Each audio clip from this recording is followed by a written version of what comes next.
welcome back to the Everwind Chronicles, episode 39. Uh, Hope you guys have had a good week, but we're going to get back into the story. So the party is still sort of on the run slash in hiding in the town of Lessa after they skipped town from Eldowyn on a mission from Lady Enthress to secretly take out a necromantic cult under the guise of slaying some goblins for Duke Einho. They arrived and investigated and eventually discovered the secret cult. And not only did they find the secret cult's hideout, they also found the elf Cithris, who their occasional companion Storm, the pixie, had told them Cithris would be able to help them get to the Feywild, especially in order for the girl Selena to basically escape this world and the people looking for her, and hopefully find safety with a being known as the Sapphire Queen, who is Cithris and Storm's adoptive mother. So the party rescues Cithris from the hideout and also confronts the cultists, who just happen to be headed, or at least is present there, the twin Vander Rixa, the elf that they had fought once before and lost to, who stole the staff of Shazran from them and disappeared. And this time he did not escape, and the party slew him and narrowly stopped the cultists from summoning something. And destroying the skull that apparently was at the focal point of the summoning, and generally ransacking the place. They also took Vander's body with them and have been kind of dragging it around with them, as they also discovered that Vander's body had a sort of charred symbol, somewhat looking like a butterfly, on his chest. And in the cracks between the charred skin, they find a strange sort of fire of black and white that seemingly burns anything it touches, including metal and water and stone and all kinds of things that really shouldn't burn. And they were not able to figure out a way to put it out. And so left a pool of it in the hideout as Captain Varesh, the mercenary captain who's in charge of protecting the town, left guards with strict instructions to not let anybody in there under pain of death, and also took Valen's burning dart for safety as well. The party then has a brief, we'll call, run-in with Cithris, a little bit of a back and forth physically with him, but finally reach a deal where Cithris agrees to take them to where he knows the entrance to the Feywild is. As soon as they can go back and find Selena. They also do a little bit of shopping, a little bit of drinking, a little bit of playing violin, depending on the person. Bear goes and tries to do some cleaning up and restoration of the abandoned Dorian temple. And as we get close to evening and Bear is on his way, Asura is napping, in an alcohol nap. Next door, Valen in the room as well, having returned from shopping easy. In the room with Stoic, decides to cast Identify on Vander's body, and specifically on the symbol, or on the if there's any of the flame left that had been fading since his death. And that is where we're going to pick things up. So, easy. As you cast Identify, and complete the spell and release it, you feel the magic, sort of reaching into your mind and connecting into his chest as your kind of magically augmented mind reaches out to try and understand whatever is happening here. And as you feel your mind sort of probe his chest, you don't feel anything magical. And as you're even examining it, you realize it's, at least visibly, it seems like most of it is faded. And so you search around for a little bit, and after not feeling anything, start to end the spell. And just then, it's like there's like something strange, almost like your mind finally crosses a tiny spark of whatever is left, but it's not magic. And as as the magic of this spell crosses over it, you feel a very strange sensation, almost pulling the magic in to that spark. And I want you to roll. Let's see. Do an intelligence saving throw. I'm in the room. You get +3. Remember that. All right. Let's see here. Whew! Intelligence saving throw. Come on, baby. Come on. You got it. All right. That's a 16. Okay. +3? Oh, I didn't plus the 3, so that'll be 19. 19 then. Are you in the room with I us? just did my own. I did my own modifier. I still roll bad, but thankfully I have a really high intelligence saving throw. High. Okay. So that's good. So you quickly start to feel this very strange, disorienting sensation that, again, is very strange. As your mind and magic are sort of connected through this Identify spell, you feel it sort of pulling in like a fire sucking in air. And you feel the very magic itself being pulled in and burned by this spark.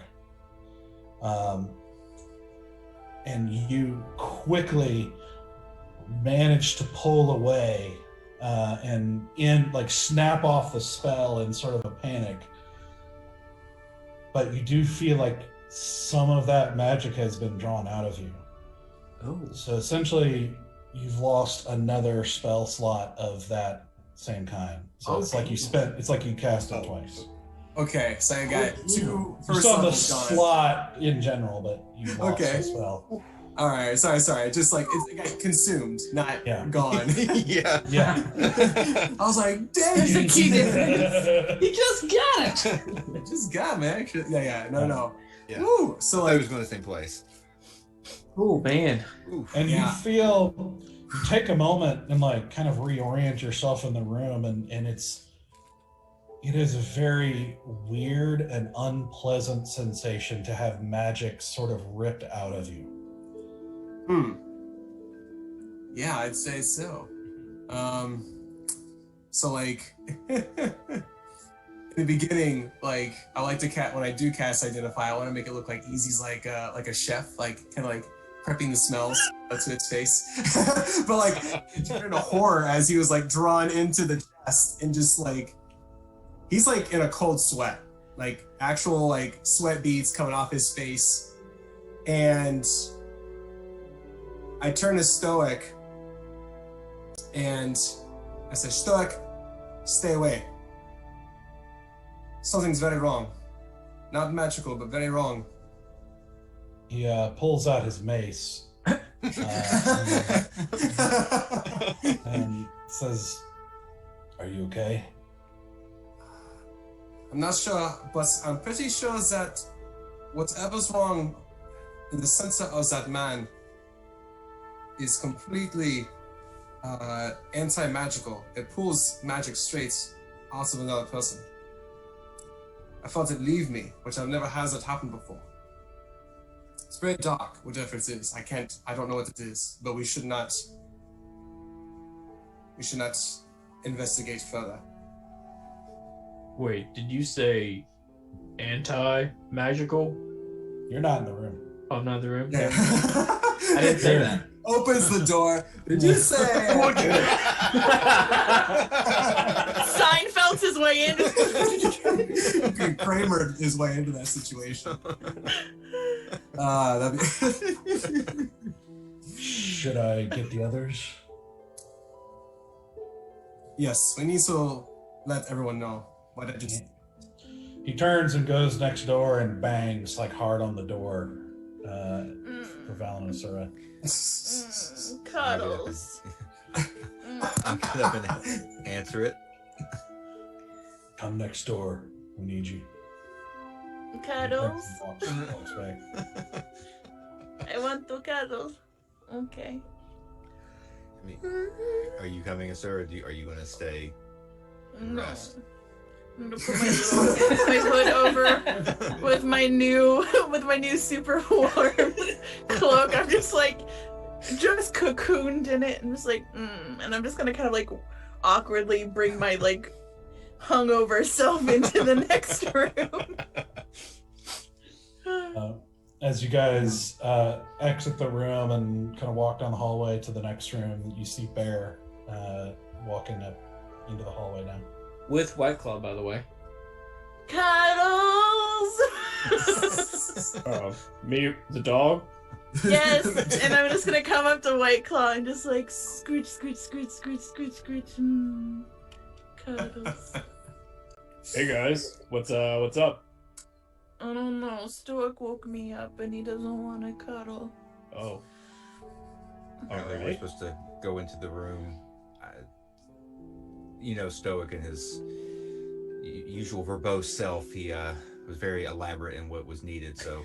I'm just gonna walk in the door and I'm just gonna be like, White Claw, come here. And I'm just gonna hop in, because you're in that room, right? This is your room too? Yeah, it's my room too. Yeah. I'm just gonna hop onto your bed with White Claw and just like curl up with White Claw. I'll telepathically send a message to White Claw. Keep her warm. Keep her snuggled. White Claw basically kind of lays down and curls around you. Yeah. It's a big dog too, so. I'm so warm. Yeah, it's taking up a good good amount of the floor. This is not a very big room, so. Mm-hmm. Perfect. So I squeeze my way in. Ugh. What's up? What's up? Did you find something? Yes, I did. Cynthris also squeezes in. I casted a spell to identify what is happening to Zavanda. I just remembered I had this written in my spellbook as of recently, but whatever is in Vanda pulls the magic out of me.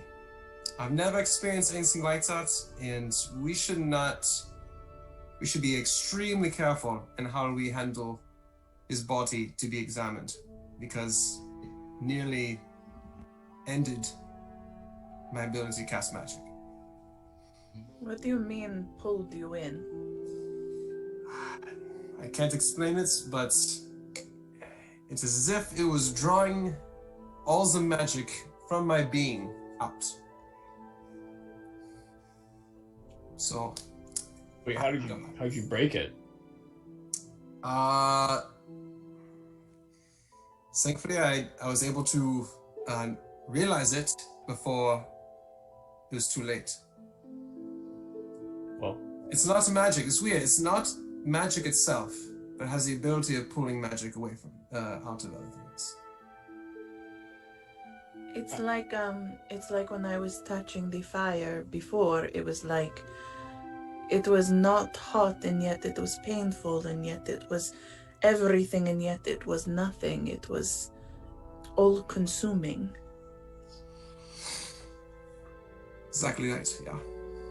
So it can not only do it to you physically, but it can take your essence, your Magical being. Right. Power. If you joie have, de vivre. if he has, yes, it takes your. If he has the ability to cast magic, it is you only have so much. I guess energy is the best way I can explain this to the layman, but that's the best way I can explain it to you all. But no, you guys can cast magic, right? Yeah, some of you can. Yeah. I mean, Nope. I just react and do crazy shit. That's true. So, yes, it's as if it takes the ability, to cast and drain all the ability to cast magic that I don't know if it's permanent or it's not exactly permanent, but I didn't stick around long enough to find out. But it was draining it out of me. Is that just because you were poking in it, or would that be if anybody cast anything on it?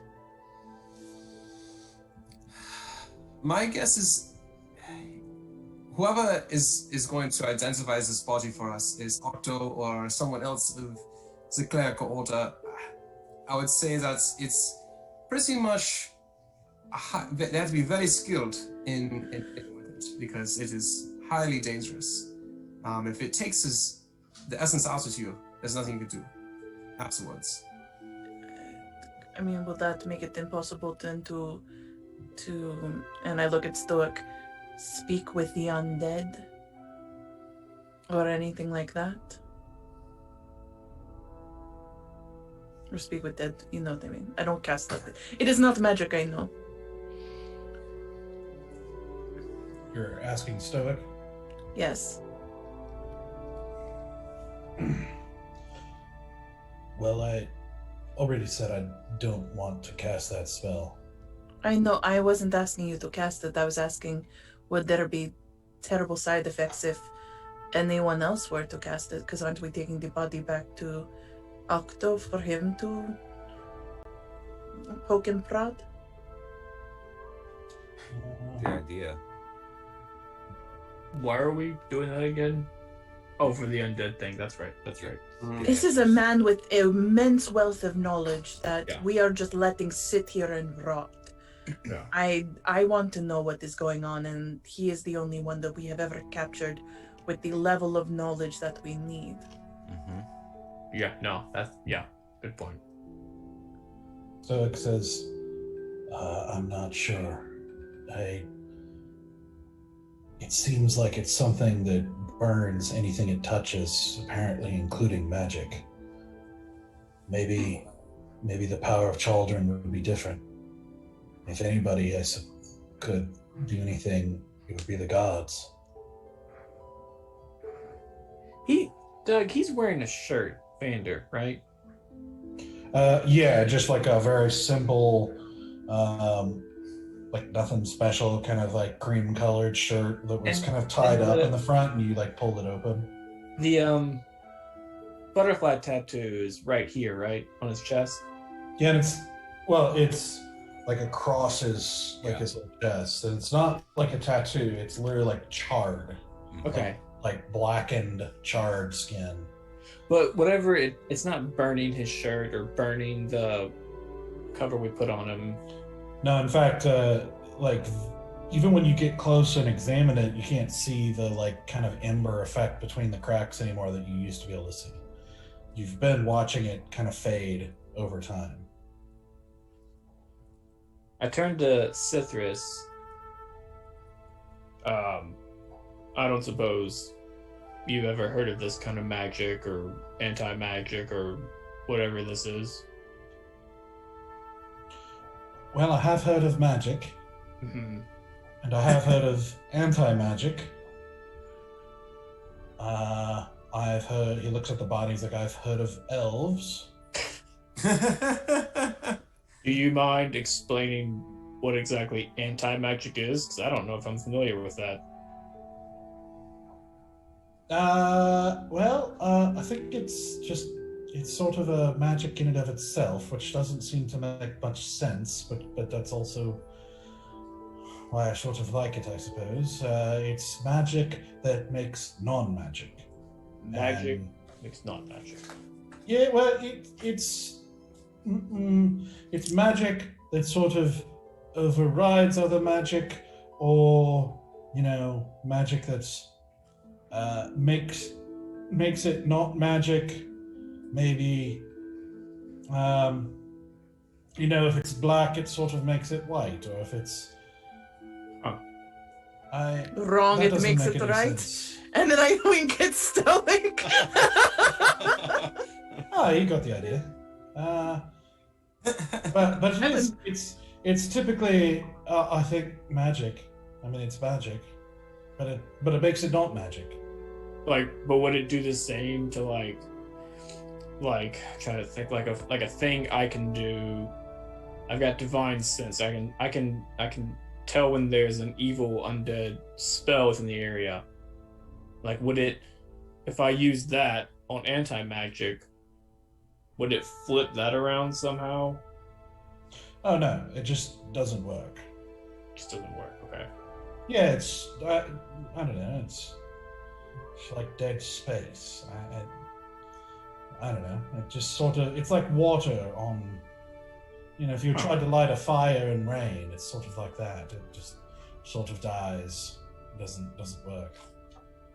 It's quite annoying in the right circumstances. Yeah. Run into it a couple times, and it's quite a nuisance. Huh. I've never heard it do anything of this sort of thing. It's more like dead space, not sort of aggressive burning or that sort of thing. That's what concerns me. Oh, and if you said it's not magic, that's probably ruling that out. But then it's also magic that's not magic, or magic that eats magic because it's anti-magic, which is also a magic that makes anti-magic. And, Because you got me a birthday present on my birthday with my birthday present. I suppose if that's what you want for your birthday, but it's sort of hard to cast, I think. So that is okay. I will think of something different. I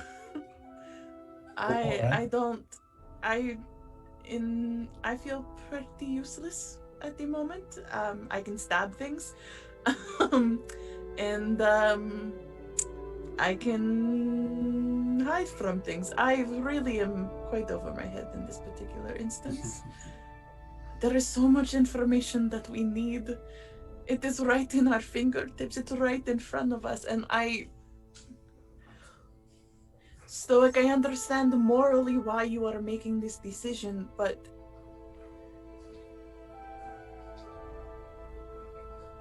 does it not cause more harm to so vastly hold in a moment like this to fear a type of magic?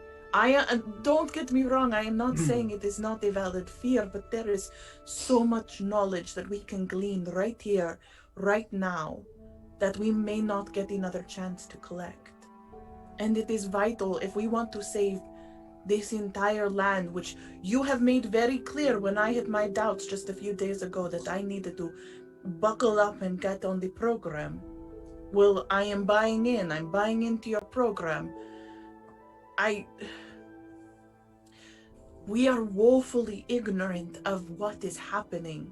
We are just putting band-aid after band-aid on a thing that is so much bigger than this, and I'm going to tell them everything that we learned about from those documents when we were talking with Captain Varesh about it. It is a web that is massive, and the numbers are only growing as the dead are only building, and they are going to make something truly vile if we do not stop it. But we need the information.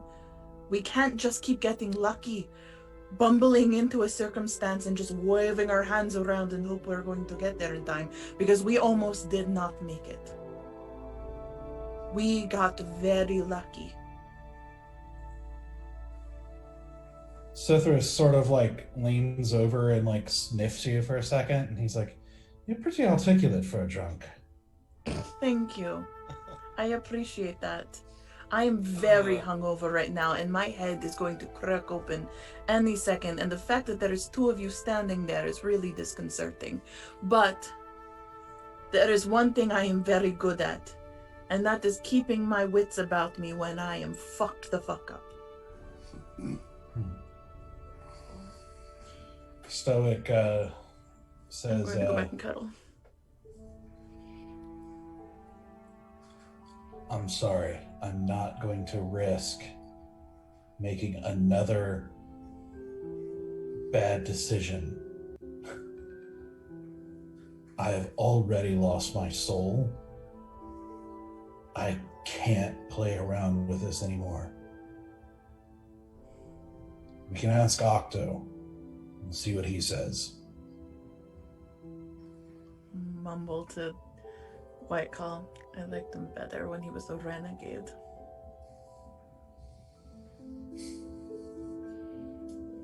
White Claw doesn't respond.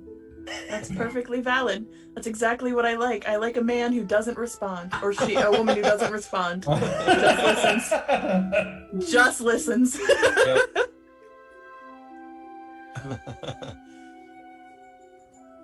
Well, I do agree with you, Asura, that we should do whatever we can to figure this out. But we cannot force our friend to do necromantic magic. It wasn't forcing. I wasn't forcing anyone to do anything. I'm simply... No, I didn't. I'm sorry that I'm being the devil and advocating for myself. I'm just trying to point out the flaw in the argument. No, I hear you, and I agree. We are unprepared, and we need to do all we can to be prepared. Didn't they say that there was a druid out in the woods here? There Do you is. think That's they right. could help? Would they be able to do anything? Know anything? It's too much of an unknown. We don't know this druid. But I say we should rest for tonight and have a watch. Yes. So we don't lose his body. All of us are keeping watch tonight. Yeah, definitely. Yeah, Easy's definitely staying watch. Without a doubt.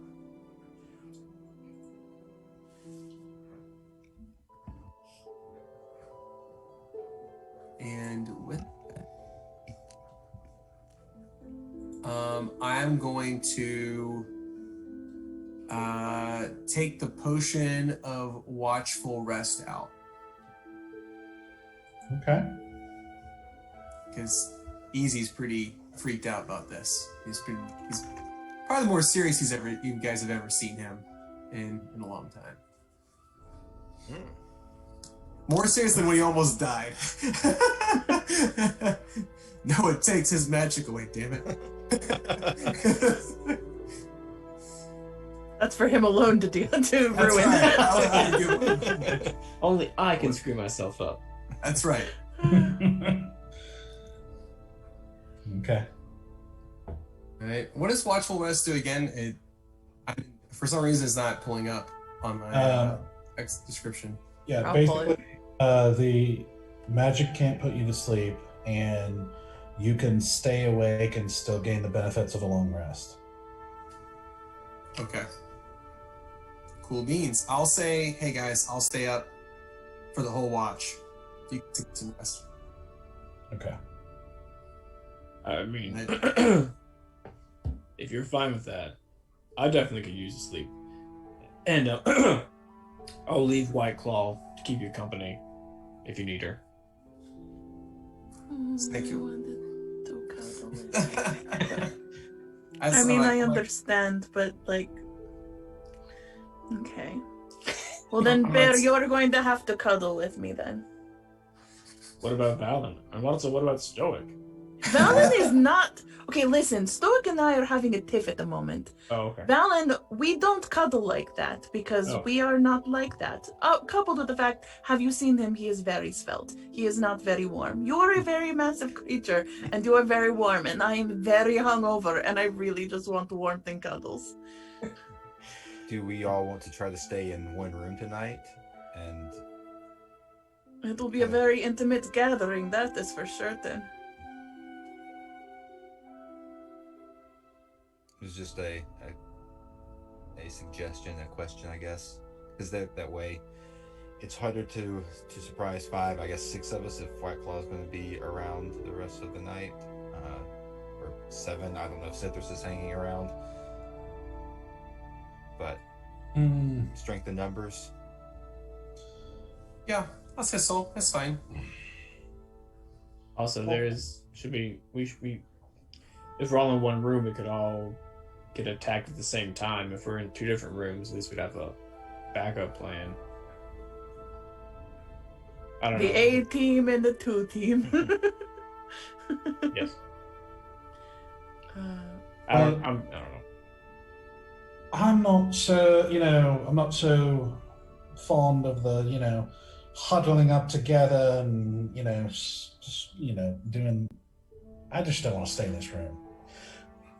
So I'll probably go wander off, and then we'll be split up, divide and conquer, that sort of thing. Just stay nearby in case we need a little assistance. You'll know by the sudden shrieks and screams, I'm sure. Also, you said you could bring Storm back. Are you going to bring Storm back? Yeah. Some point here when I feel like it. Well, I hope you feel like it soon, because I miss her. She's very funny. Is she? She's hysterical. I have no sense of humor, but I find her very funny. How do you not have a sense of humor but find something funny? I'm a very complicated woman. Well, all right then. Okay, so if we're not all sleeping in one room, then I'm going to get up and go back to my room and get back into my bed. We will come find you if we get in a tussle. And like you said, you'd probably hear us anyway. Are the rest of you all staying in this room? This is my room. That's fair. That is so fair. Yep. Cithras wanders off. All Bye, right. Citrus. Valen, are you coming back to bed? I mean, I'll go back to the room. What I'll probably will lean my back up against the door and stay the night there. Okay. Then I'm just gonna go back and cuddle in bed. Okay. But I definitely have my daggers in my hands while I'm cuddling. Like 2 daggers, sleeping like this. Okay. Hope you don't, roll over here and You tuck him to the forearm, then it's fine. Yeah, I mean, I'm down 1 glove, but I'll be fine. You are down a glove. That's right. I am one gloving it right now. Yeah. Michael Jackson. Yeah. Gonna beat it. No, I am not. Are you a smooth assassin? I am a smooth criminal. That is true. Smooth. Yeah. Asura, are you okay? I'm done. I'm fucking done. Go home.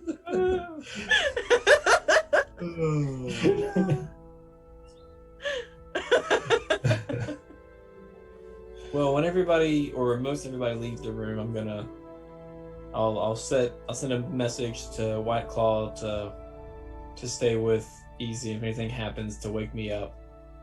And then I go to bed. Oh, so she's gonna be with us? Are you in the room with us? I went back to my She room went with, next door. with I'm oh, with, never mind. Yeah. Never yeah, mind. I sent him to stay with Easy because Easy's staying Never mind. up. Yeah. Yeah. It's fine. I'm fine. I'm only mostly emotionally scarred. It's fine. Okay, so Asura is in the room by herself next door, and everybody else is in the room with Easy. Larry, you're muted. No, I'm in the same room with Asura. I'm just sleeping up against the door of our room. Okay.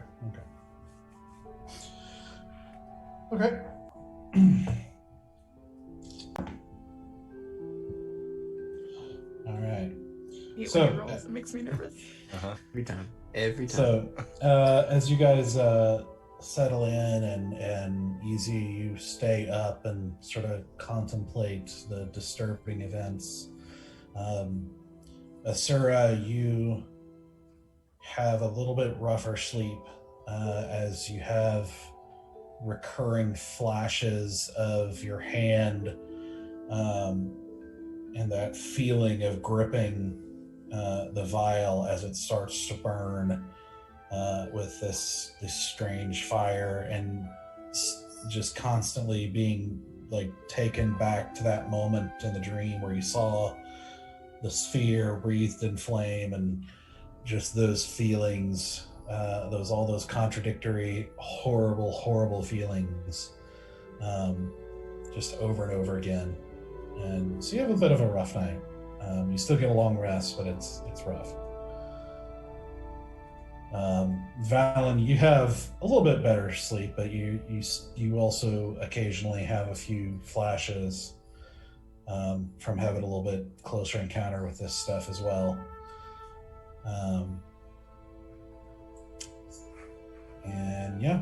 But you guys, otherwise, it's the night is uneventful, and you guys wake up the next morning. Asura with a little bit of a rough, a little bit of a headache, a little bit worse for the wear. But you guys wake up the next morning, and what do you want to do?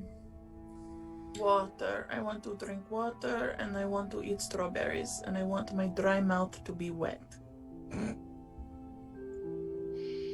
Easy. How did it everything go okay last night? Yeah, it did. I think it's the night went well. Obviously, I had a little bit of help, and I shake the empty potion bottle of Watchful Rest and slip it back, the empty vial back into the bag of holding, and off to Octo, right? Well, and I look over to Stoic. I know you've got that, I think it's called the message spell. We need to get in touch with, her and meet up. We also have to find Selena. Well, That's also true. That's what I was saying, but okay. Oh, fine. Okay. I was trying not to say her name because I know that we have people listening to us all the time now. We in our rooms, or are we down at the tavern part? Wherever you want to be. I say we were. I talking definitely at don't the want. room area. Yeah, I don't want to be down in the tavern talking about anything of importance. No. Definitely up towards the room area. We're talking about this. So, do we want to go to Lady Enthress first? Why No, don't we she go can to- wait. Yeah. I want to get as much information out of this body as I can, and I want to get rid of this body. I don't want to travel with it anymore, and I absolutely have to. He still has, how many days? 6 days left on the spell to preserve it from being woken up and undeadified or whatever it is. It has 7 days of Something like that. locking the body in its current state. Yeah. He's only partially dead, mostly dead. What is it? Tublev. I want this body out of our hands as quickly as possible. Agreed. Same. But we do need to find Selena. However, I think the first person we need to check in with is Octo, because if we're going to be traveling with this body, we need to at least know that where we're taking this body is actually going to be one that can take the body to do what we need to do, and, you know, is currently in a state that we can at least be in the outskirts of town, if not directly inside. So maybe message Alright. Octo, and for one, find out if he's still at the retreat or if he's where he is. Because if he's back in the city, then we are going to have to meet him outside of town somewhere. And if he can start his journey towards us while we're coming towards him, then perchance we can cut off a little bit of time. Mm-hmm. And then Yep. as we travel, you can message Selena tomorrow, or if you have access to 2 messages today, or I don't know how your magic works. He's sending, not messaging. Sending. It is a different thing. Let's see. Hold on. Doug, I need you to go full stoic. Right. Yeah. Full stoic. Ooh, that's a challenge. You never go full stoic. I just came up with a great idea that if one of us were to miss, so we need to make like hand puppets. We can just one of the other person on the screen. Well, we already knew from the telephone game that Jeb is gonna play me, Tara, and then Doug is gonna do a Sarah. It's true. That is true. So, he can do sending. It's a 3rd level spell, and he's got 3 slots, so he can use 3. He can technically do it 3 times, but that also uses his big spell. Yep. True, that's another one, yeah.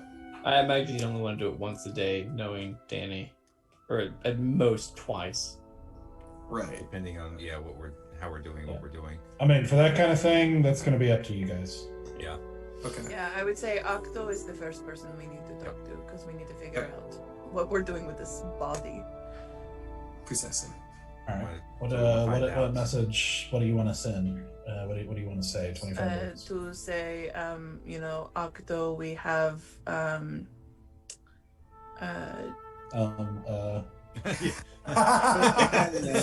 We're wasting words. if we are going to play that game, I'm just gonna say a lot of "you motherfucking shit-stained motherfucker." I will be horrible. Don't play with this. Is motherfucking 1 or 2 words? It's 1 word. Okay. Octo, we have slain one of the necromancers. However, we need answers. Can we safely get to you, or you to us? I think that's 20. 22. I have 3 more left. 3 more words. I mean, With You can love reply. stuff. You can reply to. XO follies. Stop. So, Stoic takes a moment and casts the spell, and then says the message, repeats it out. He kind of gets a distant look as he listens for a moment, and says, he says he's back in Eldowyn. That it's going to be hard for him to leave. There's growing unrest there.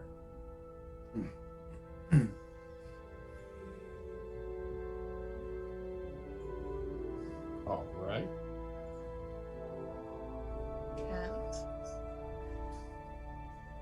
We can't take the body back for the answers we need. Or, sorry, why can't we take the body back? I think it's They like just a said there's 7-day growing trip. unrest in Eldowyn. Do you want to take a dead body to Eldowyn? I You don't want want to to get this just body anyway. Trot back in town and get arrested? Because I have a high suspicion that we are probably not well liked in the town at the moment. True. Or we could be fan favorites and everyone loves us. But either way, we would be walking into a mess. All right. No. Okay. Damn. There's so much we don't know. Why am I the type of person that does not have the ability to get more information when and how I need it? Wait, so he said he couldn't help us, Stoic? He can't get out of Eldowyn. Yeah, He said it would be hard to leave Eldowyn. Oh. Right now, yeah. could see if he could meet us like maybe a day away from Eldowyn. It would still put a lot on us. We have already asked him so much to save you and risk his own self when we were near the outpost or whatever it's called. We can't keep asking him to just risk his stability, especially as someone who's just stepped into a role of taking over. We need an ally we can trust, but more importantly, we can't be blowing every contact we have if we need them. Mm-hmm. And maybe we can find maybe it doesn't have to be a temple of children. Maybe we can find just a temple. Gotta be very careful though. We don't know who we can trust or who would do this for us just off the street. I mean, Kiri is a cleric of Ixie, but I don't know if that is a power she has, and more importantly, we put her through hell only days ago.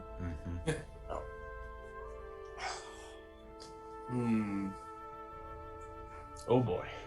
Well, I guess we want to head on back anyway and see if we can figure out a plan while we're on the way. Then do what? Just travel with a dead body? Like, We're what gonna- are we doing? Put some I don't want- sunglasses on and just I don't want to travel with him. Weekend at Bernie's, Weekend this at body's in Bernie's. a back of my... Yeah. absolutely. Listen, sir, I agree with you. I don't want to travel with this body anywhere. I want to leave him here and just be done with it. But we got, like you said, we got to talk to him. And we got to travel with him anyway. Unless you know of a cleric, we can come here. And I don't think any of us do. Which I don't. Listen, I actively avoided clerics for most of my life for very particular reasons. And now suddenly... And I look over at Stoic and I'm just like... complicated feeling face.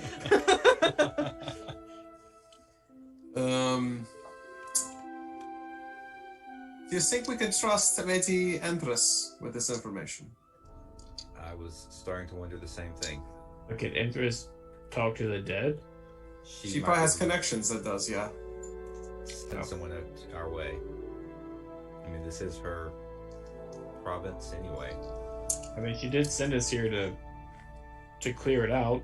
Mm-hmm. Yeah. She seemed to have good intentions in mind. The difference between noble intentions and selfish intentions.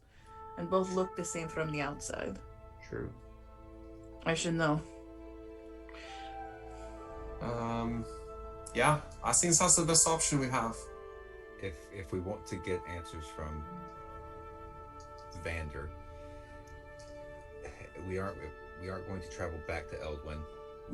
We want to find someone we at least somewhat trust. Unless there's a way to I don't know, message. I'm drawing a blank on her name. Like basically your mentor, Asura. I'm drawing a blank on her name. Adressa? Yeah, Adressa. Unless there's a It is not doable, as we found before when we did try to do it, didn't we? yeah, there's a mental block there. She's got some wards up. I mean, I sent a note. I don't know if I'll hear anything. I mean, that's days. I'm We could always try that druid in the wilderness. Now. I mean, I don't know if I'm just gonna be like, "Hi, stranger. My name is so and so. Would you like to resurrect the dead body to talk to them?" I mean, I We're not understand. gonna give you very many details, but I mean, I don't know. it's a- I don't. It's a know what to bad do. plan, I understand, but we don't have a good one. Business as usual then. Business as usual. Yep. We have a lot of plans, none of them good. We could always just.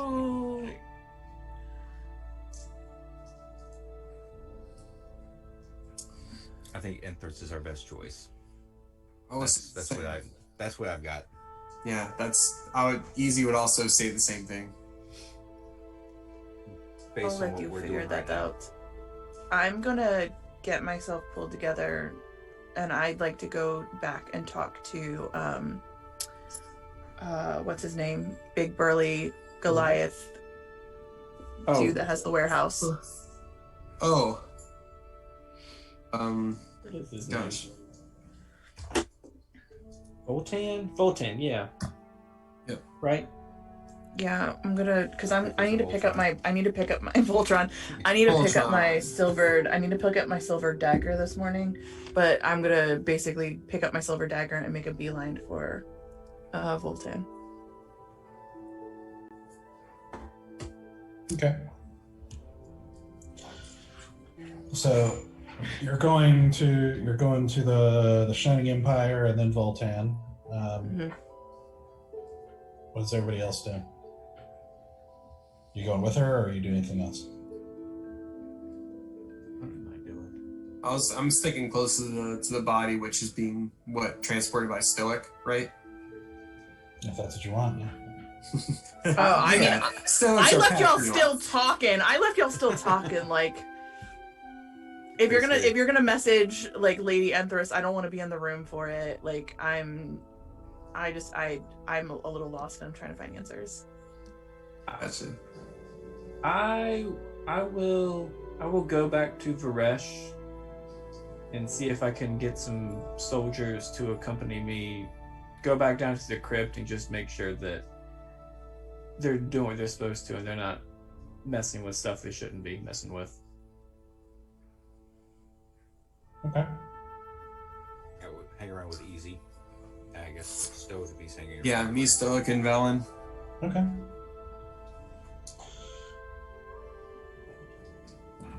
We'll get our horses ready. That's all I'll say. Okay.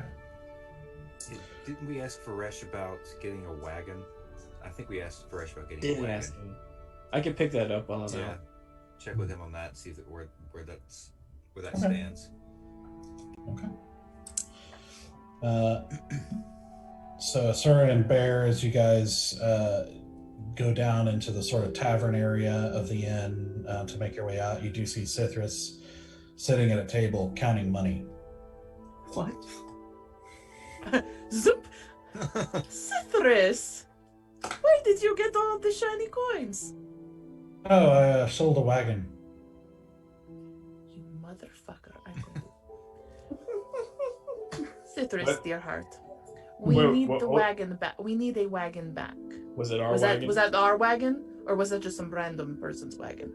No. Why would I want to sell my own wagon? You just sold someone stranger's wagon?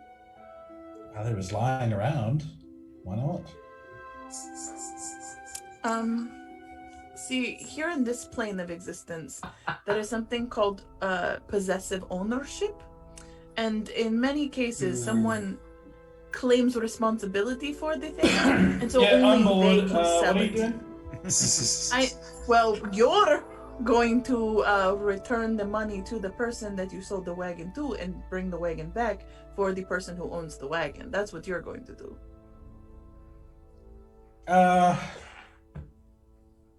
Yeah. That's definitely what I'll do. Perception check. Insight. Insight check. Oh, I'm not good at that. And I'm not good at that. That's a 10. That's okay, because he's not even trying to hide the fact that he's not even trying to sound honest here. Then I'm just gonna grab him by his little whatever and just pull him down and be like, and turn my eyes just like piercing red. You are going to give the money back and give the wagon back to its owner, or so help me God, I am going to burn you alive where you stand. Okay? What did he do? He did. He just went.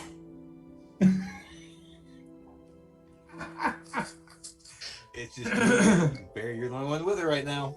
I'm just gonna walk up to the bar. Yeah. I need a shot. I'm just gonna watch this unfold. I'm going to take him by his long, pointy ears and pull his ears so that he's like eye to eye with me. And I'm going to lick his face. Looks like the stream has died. Oh no. Yeah, the stream is freaking out. Oh no. Okay, I think we're back. And now. we're back. Back. We made it. We're back. Fuck it, we're going live. Oh my god! The carnage! The carnage! Listen, we lost our wizard and then suddenly everything went mad. Yeah. So what you guys missed is that Easy died. Bye, Easy. Oh, he's back. Alright. Someone was at the door, so I had to go answer it. It's alright. The stream freaked out the minute you left. So Oh, it did? Oh, dang. Yeah. I can't. Don't worry, guys. You are literally our magic, like, dispelled totem it. I dispelled it. To recap, Asura grabbed Cithras by the ears, licked him in the face, told him to give back money and a wagon, 2 things she would never do otherwise. And then she said, fuck it. And now she's going to go do what she needs to do. And Pretty much. Bear Sure. just Thumbs up. watched. Yep. Alright. So sort of And that's what wanders you off missed with on her. Glee. So Asura and Bear headed out. Sithra's following Asura. Why me? That's what he said he would do. He said he would walk with you, and if he sees the guy, he'll think about it. Walk with Bear instead. Ugh, it's fine. You Whatever. can tell him that. It's fine. He'll just follow. He'll just be my little puppy dog. It's fine. All right. So as you guys walk and make your way towards the Shining Empire,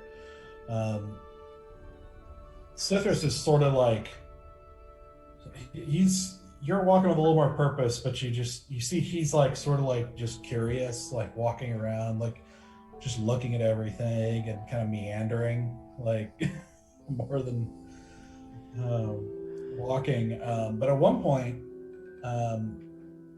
you see him, like something sort of catches his attention, and he walks over, and he walks like across the street, and you kind of stop and I assume and kind of watch what kind of caught his attention. And he walks over to a what looks like sort of a baker or bread stand of some sort, where a guy is holding a girl, like a maybe 10 or 12-year-old girl, by the arm, and is basically in the process of you pretty much get you've seen this 1,000 times. Like, she got caught trying to steal something. I'm sorry, the girl's younger than 10. She's more like 6 or 8, something like that. Cithras walks up and he immediately says something you can't hear to the guy and picks up the girl. And you just hear him loudly just go, "There you are. Where have you been? You can't wander off like that. You know you're supposed to pay for things." And the baker turns and is like, "Is this yours? She's tried to steal from me. We need to talk to the guards." And he's like, you see Cithras just immediately make a gesture, and he's like, "I think you should just let this go. Consider it your good deed of charity for the day." And you just see the baker go, "Yeah, I do feel pretty good about it," and turn back and go back to his cart. Jedi mind tricked him. Okay, cool. Nice. Then you watch as Cithras just kind of walks, like kind of still across the street from you and everything. Just walk with kind of the girl in his arms, and he just starts going, "Listen, if you're gonna steal something, it's not good to just try to do it where they can't see you. You've got to utilize a distraction or something. Wait till something catches their attention, or better yet, cause the distraction, so that they are, they're not paying attention, right? So, for example, and as he's walking by another fruit stand, he kind of like waves his hand, and the stand next to it, which has just a bunch of like kind of cooking utensils, suddenly like a section of it just collapses with a whole bunch of clanging, pots and pans just scatter across the street. And he just kind of keeps walking smoothly, and then like with his other hand he pulls out an apple that he took while the distraction was happening and hands it to her, and he's like, see? And she she just kind of nods solemnly as she kind of looks at the apple, and he said, and if you learn how to do it right, you can steal all sorts of really interesting things, even pretty things to some degree. And he holds up a necklace, a pendant that you recognize as a defender necklace. Oh. Is it? No, yours is still there. Oh no. I'm just gonna quickly come up and grab the defender necklace. Yeah, see, now she didn't use a distraction, so I saw that. I'm gonna reach behind and pull the money that he has from the wagon too. While I have Well, that's like in his. Okay, make a sleight of hand check. Can I? If you're trying to. Okay. Roll that natural 20. Come on, baby. That's gonna be 17, 18, 19, 20, 21, 22. Nice. Let's see what his perception is. Yep. Okay. He doesn't react. I'm gonna pull that and be like, it's also sometimes good to do it right in front of their faces, and I'm gonna shake the money pouch that I just stole. Yeah, if you're good enough. He doesn't seem phased. That's alright. I'm gonna hand it back to him, but I am gonna keep the defender realm. Who did you take this from?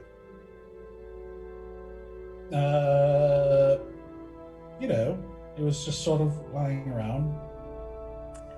Who did you take this one from? Someone who wasn't paying enough attention, alright? Mm-hmm. Which one wasn't paying enough attention? Where's the fun if I tell you everything? Like, you see what I mean? And he turns to the girl, he's like, she just doesn't know how to have fun. And I'm gonna take out 4 gold pieces, and I'm gonna hand it to the girl. And I'm gonna say, it is always good to share this with the ones you love, but always keep one in your back pocket just in case. And she sort of solemnly nods, just kind of like wide-eyed at this tiefling and like strange elf, like talking to her and dealing with this, kind of like trying to take this in. Then she looks up at Sirthus's kind of like long ears, and she kind of reaches up and touches one of them gently, and she's like, you have really long ears, like in storybooks. Are you a fairy? And he's like, of a sort, I suppose. And she says, do you have wings? And he goes, no, not that sort of fairy, I suppose. My sister does. She's probably more like the sort of fairy you're thinking of. And she's like, where is she? And he kind of like regards her for a second, and he's like, and he like casts a spell real quick, and you see there's a brief flash of light as Storm appears in the air to his side and goes, look out, a fire! And you see as you guys keep walking, he like puts a hand up and basically gently pushes her along the air. And he's like, yes, there was a fire. You died again. Your lucky mother did the thing, so you just keep dying. And she kind of like looks around for a second and says, well, there's not much of me. That is true. But where are we? Oh, we're back in the city? What happened to the cave? We did everything we needed to do in the cave, I think. I actually have no idea. But we're not in it anymore. Well, duh. Well, you asked the question and I answered it, so it's not my fault that it was an obvious question. What? It's your fault for an obvious answer.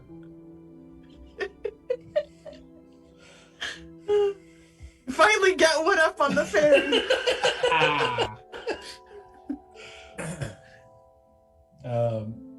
Sithra says you guys have kind of gone a distance from the baker and everything. And he's like, listen, he sets her down and he's like, I wouldn't go back to that fellow for a while. You know, give him some time, give him a few days to forget about you, cool off a little bit.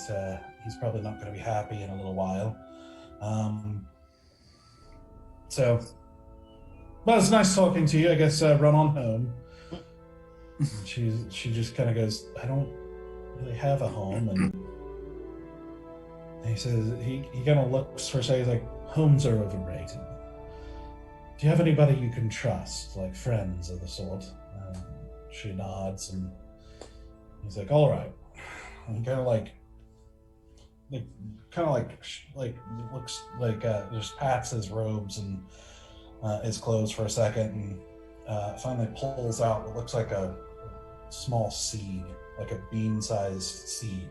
Not a bean, but a seed. He's like, all right, take this.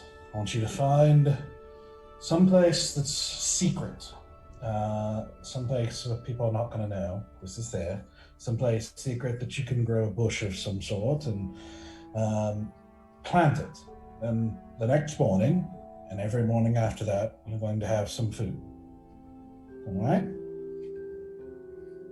And she kind of like nods with like a little bit of glimmer of excitement, like still kind of wide-eyed and taking this whole thing in, but you know, kind of like enamored by him as well. And he's like, well, and he kind of like pats her on the top of the head and then walks off. As she leaves, I under my breath I just go Budacha, Budacha, at her. What did you say? Budacha, Budacha. Okay. She kind of like frowns at you and doesn't understand. Sorry, it is what the old people like to say to the little ones when I lived where I lived. It was, they used it as a curse for us little ones who ran upon the streets, but it became a blessing we said to each other on our paths. Okay. She kind of gives you one more kind of strange look and then turns and runs off with her gold and a seed and an apple and kind of like holding it protectively and running off. You know, I would have fared a lot better when I was little had I had some seeds to make magic food. Well, why didn't you get some? Well, you weren't around. Well, you should have found me. I didn't know you existed back then. No, that's not my fault. That sounds like a problem of your making. Storm, it is good to see you again. I was quite concerned when you disappeared. Well, I didn't know I did. You were the only one then.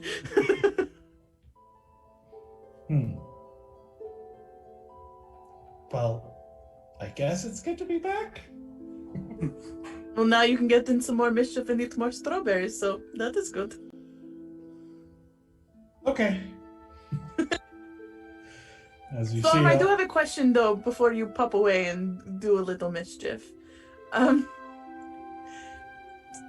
Remember our ogres that weren't really ogres? You mean Stoic? No, not that one. Our dead friends, the ones with the fireball. Ogres? Goblins, whatever we call them. We called them goblins. Our goblin friends. I don't have any idea what you're talking about. Do you have any way of figuring out if a druid is capable of dealing with the undead or the dead? Are druids capable of dealing with the dead?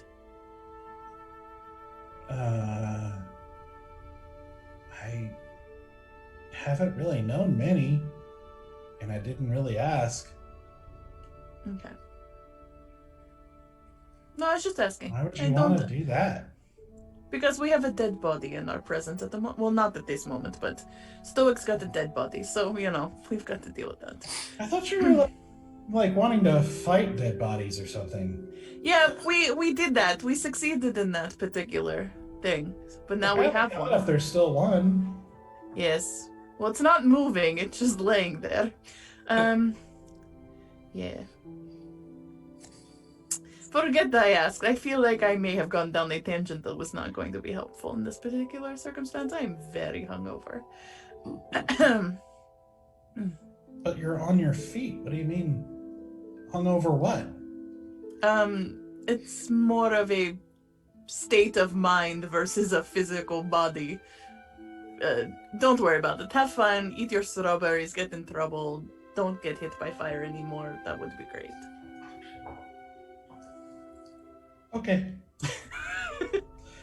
And you just see her disappear again as you notice you've garnered a bit of attention from people as a strange-looking elf, a tiefling, and now a glowing fairy creature has appeared out of nowhere. You've gained a lot of attention as they all sort of exclaim as she disappears. I'm just gonna do a little thaumaturgy and make like a little like whoosh sound happen. Thank you for my next trick. I will make myself new eyes, and then I'm going to make my eyes like a bright blue. Make a deception check. I will.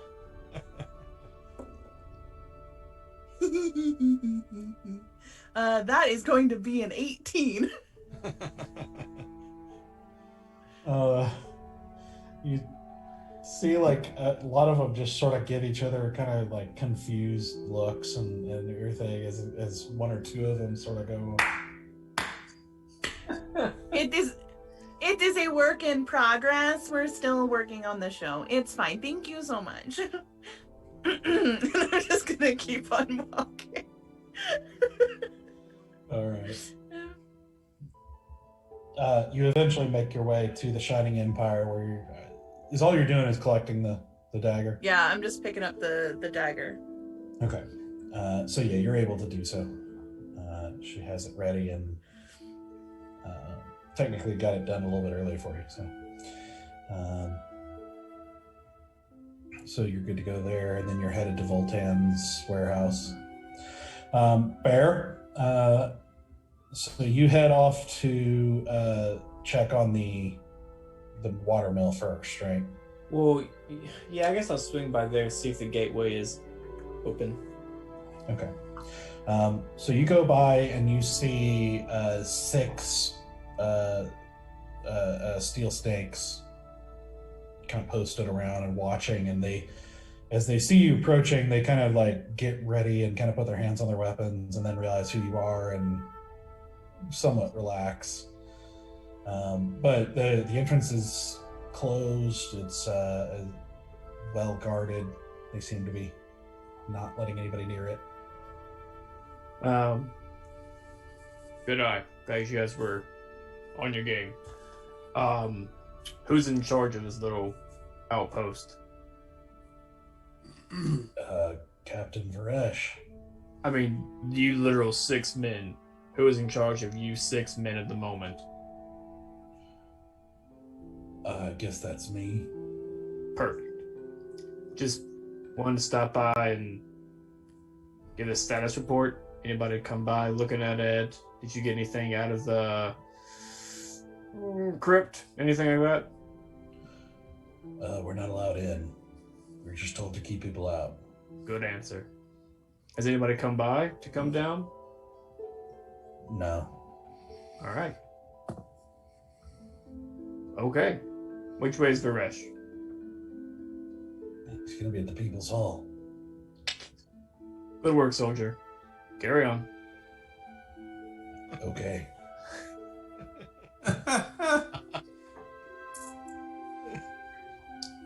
All right. So you make your way over to the People's Hall,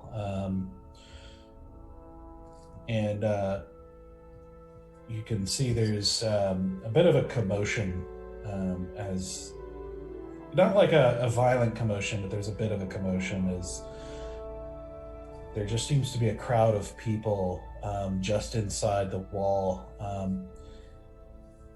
Make a... Let's see, what would this be? Just make a perception check. Perception. A 13. 13. Okay. So as you're kind of seeing this kind of scenario, from kind of a mix of observance and sort of speculation on what we might be looking at, you see a crowd of just a very small crowd of people who are kind of gathered around some people who look more official, as well as some guards, and they seem to be upset. And you kind of get the impression that like they're people who came to do business with the People's Hall like you've seen before, but there's no line this time. There's no queue, and you get the impression these may be the people who were in the queue, as the sort of town business seems to be stopped at for some reason. So I don't see anybody in charge trying to calm things down. It's just a bunch of people kind of mad. Well, you see them gathered around a few kind of official-looking people who are kind of like trying to talk to them or kind of calm them down, but not like a clear person in charge. Is there like a side door that I could slip in past the crowd? You'd have to walk around the building to find out. Can I get to the front door? Like, can I mill my way through the crowd? Yeah. So I walk up to the front to talk to one of the guys in charge.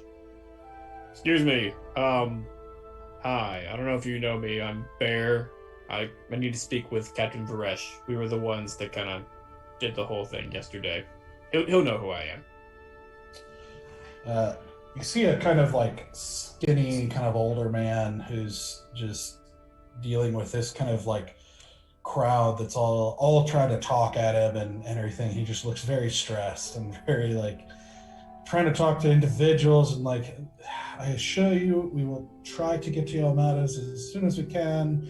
That sort of talk. And he kind of, looks at you, and then, but one of the actual Valgard guards kind of steps in and basically says something to the older man, and the older man nods and turns back to the crowd, and he motions you in. All right, thank you. And I go look for Varesh. All right, so you step inside the People's Hall, and you hear the door close behind you as the crowd's noise, kind of instantly becomes muffled behind the door, and you see before you a few silver flames. Silver flames, yeah. You see a few steel snakes with Captain Varesh talking, and Captain Varesh is basically giving orders on keeping order in just saying, we need to make it very clear to this crowd that they can express themselves, but they can't cause any real trouble. Don't do anything too severe as long as they don't. But we need to make it clear that order's going to be maintained until the council can do their thing and Dugaino returns. You see the steel snakes salute and turn to exit, like walk past you and exit out the front door. All right, so then I walk up to Bear. Captain Varesh. You seem to have a bit of a situation outside. I didn't realize there would be this much chaos. There's been growing unrest over the recent months. It's kept under wraps as long as the city keeps going. But with Haddam's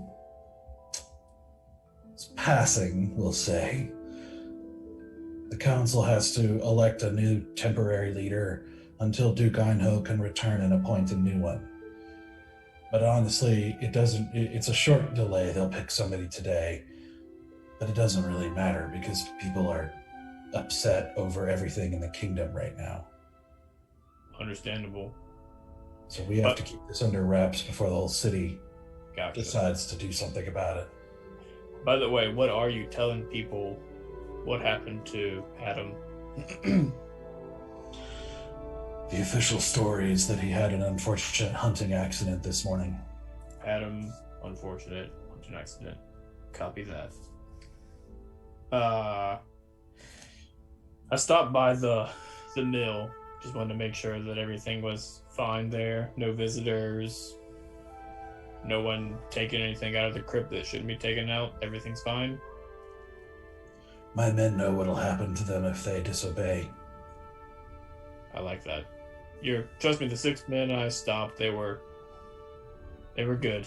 They were on alert. They're some of the best I have. Good to know. Good to know. Okay. Well, if there's any way I can be of service, let me know. We might be here for a day or two more. I'm not sure yet.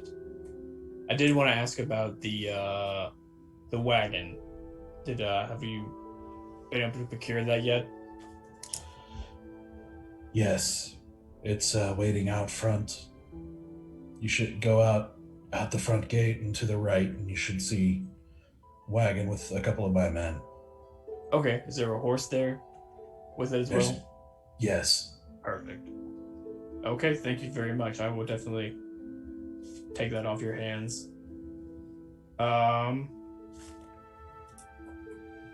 Yeah. We'll be at the inn for, like I said, a day or two more. Feel free to stop by if you need anything.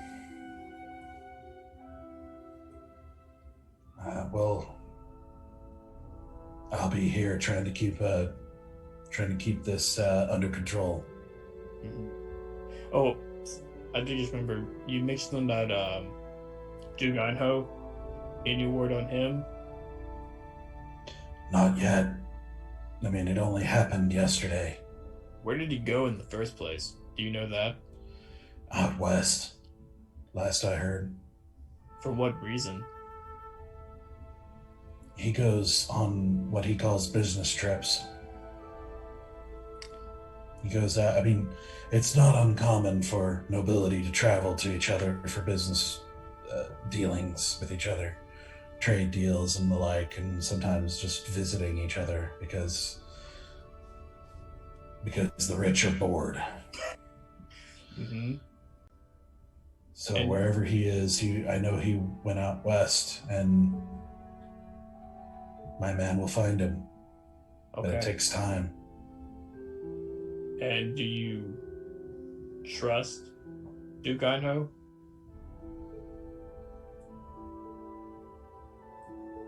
I'm not sure I trust anyone who's I only trust any noble so much. Depends on what you mean by trust. Is he I certainly don't trust him to be here when he's needed. do you get the same feeling that you had on Haddam? Or is he at least... Is he a ne'er-do-well Duke, or is he a corrupt Duke? I honestly don't talk to him that much even when he's here. He doesn't seem to have much interest in the daily goings-on of the town. That's very interesting. Okay. Okay. Well, I see you're a busy man. You got a lot going on. I'll get out of your hair. Thank you for the wagon. And hopefully we'll be out of your town in a day or two more. As you see fit. All right. Gods be with you, Paladin. As you as well. And I salute my do my silver flame salute. He returns just a slight variation of it. And I turn around and go find the wagon. All right. So you're able to acquire the wagon that's waiting outside. It's a serviceable wagon, nothing fancy, but it looks sturdy, well made, Sweet. And with a gray horse assigned to pull it. Assigned to pull it? Oh, assigned. Gotcha. Yeah. It's just a sign that says Yeah, a sign that says horse. And what we have to do is we just Insert horse here.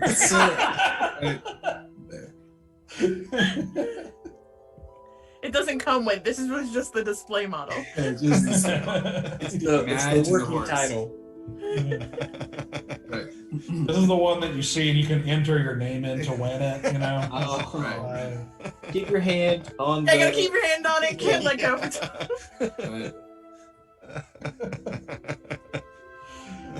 Right. Alright, well then I think the men that are guarding it, tell them who I am and take the horse and wagon back to our stable. Alright. Okay. So you guys make your way, everyone, you make your way back to the inn to start, loading up and getting ready to leave.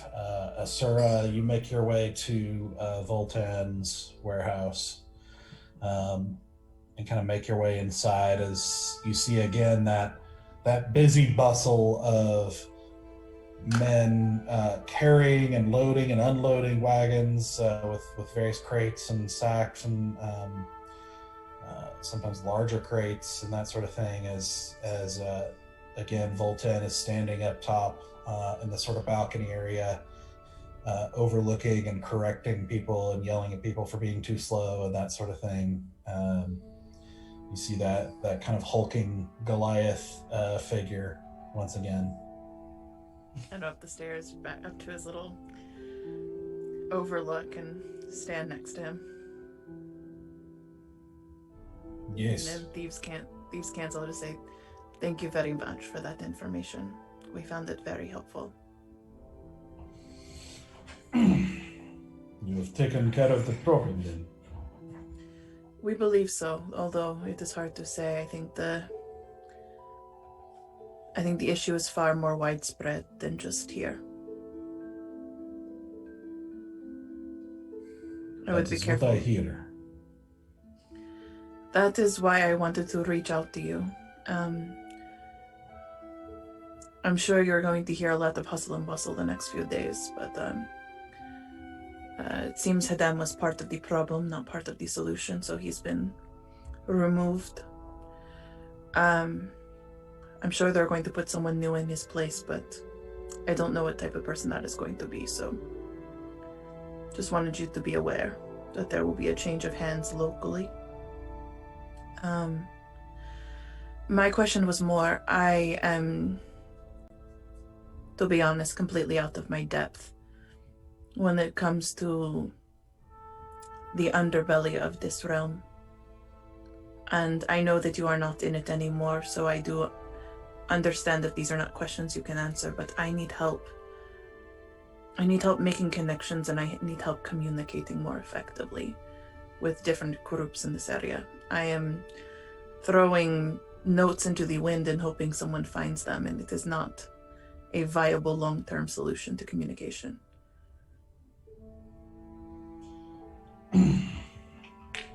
He sort of regards you for a moment, and then he says, "And who is this that you are looking for? What groups in particular?" I don't know the group name, but I know that there is a woman who runs it. A large brim hat, always in the darkness. She seems to know everything.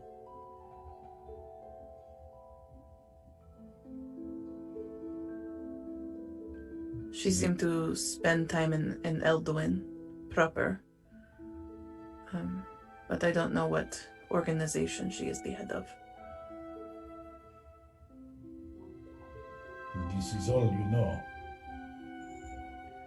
I know her name. And Hadressa.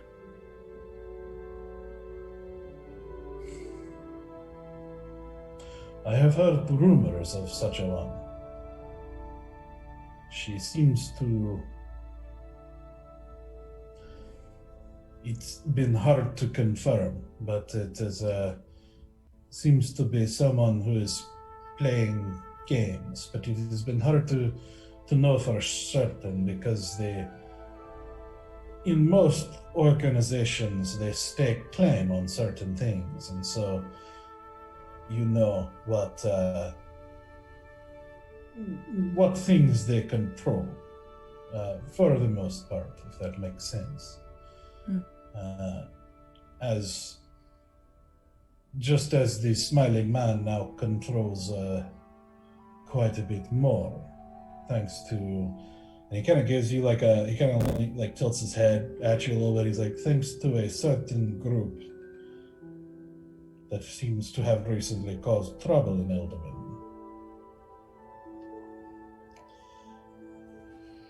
But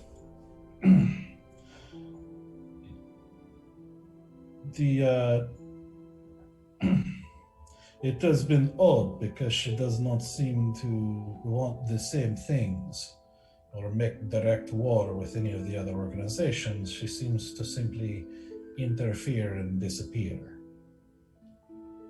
But I do not know much of her. No one does, much to the frustration of some of my former colleagues. May I ask what organization you were part of? I'm afraid it does not exist. It was, after I stepped down, it did not last long, and the Leather Hand made short work of it.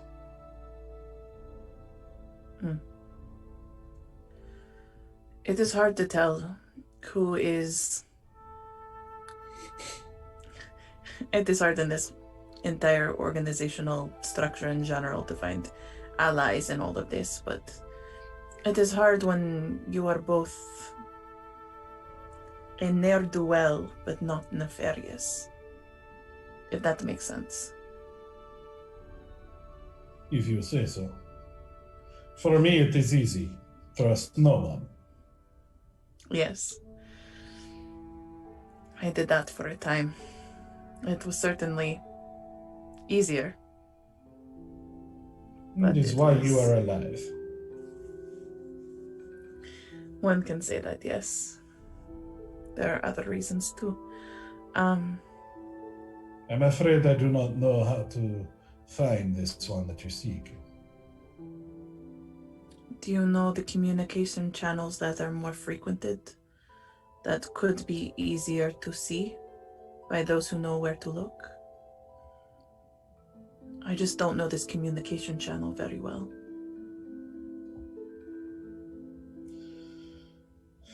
You made...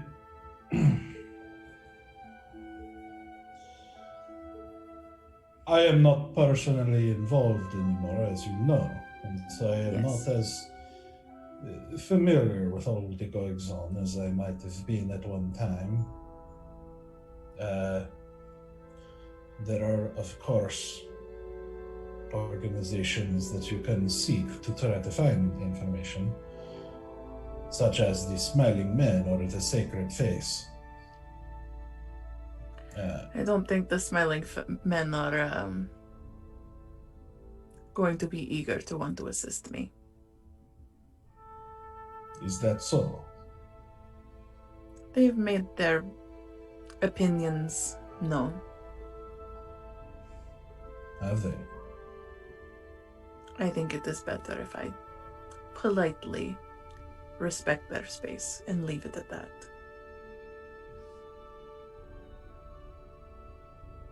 Very well.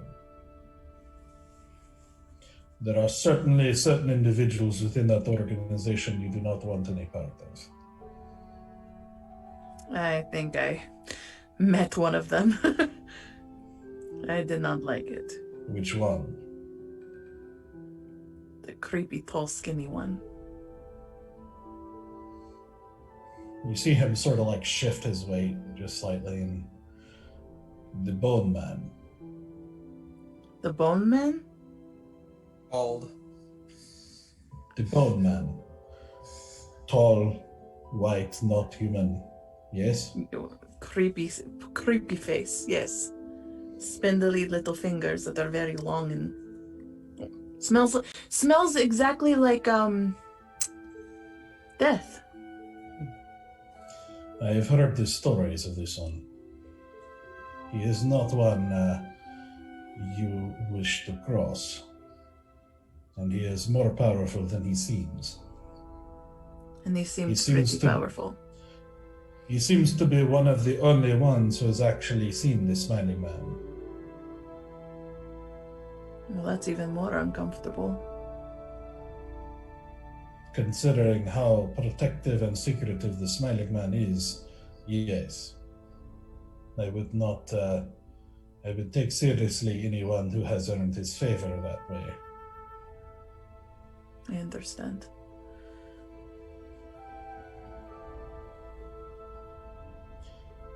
Then the Sacred Face would be the other powerful organization. If you are trying to seek information, though I do not know if they have such dealings with this Hadrasa. But I can tell you how to get in contact with him. Where do they lay their territories? Over what do they lay ownership? 1 second.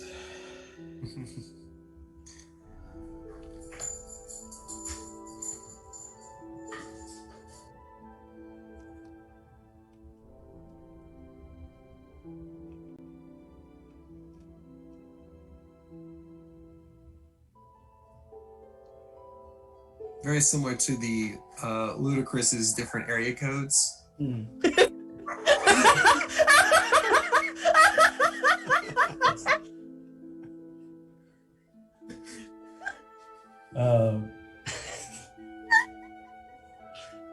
He says, Someone caught me.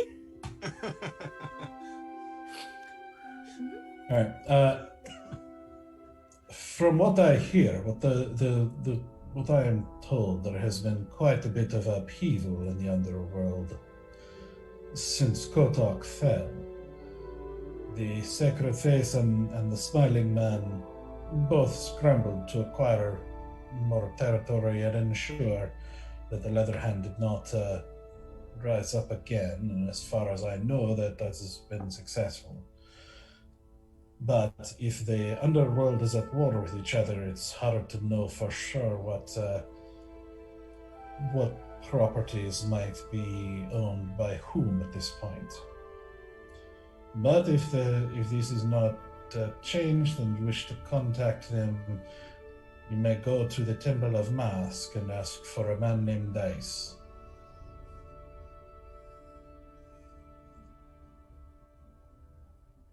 You said man named Dice?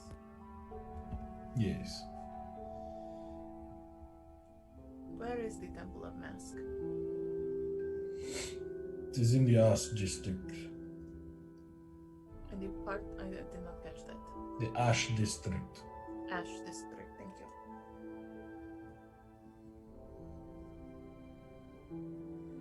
I will take that under advisement, and I appreciate your time. You should know the Sacred Face is not like other thieves and criminal organizations. They're borderline cultists who worship the god Mask. They do not think quite the same way we do. Keep this in mind. I'm not familiar with the deity mask, or am I? Am I familiar with the deity mask? You've heard of him. You have heard of him. He is. Let's see. What would you know? I was like, I know what you sent me, but I don't know what Asura knows. Yeah, kind of the basics. Like, he's the god of theft, cheating, deception, and assassination. He is commonly. He's one of those where there's obviously people who are very serious about following him, and then others who just sort of honor him in a vague way. It's not uncommon for thieves to carry his symbol or say a prayer to him before doing a job or that sort of thing. Like I said, they may or may not be very serious about it, but it's common to at least revere him kind of in the underworld. Is Jim Carrey a warlock?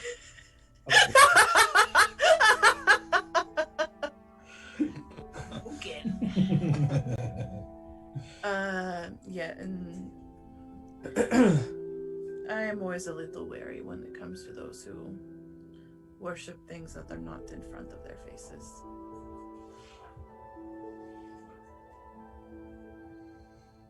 But I thank you for the information.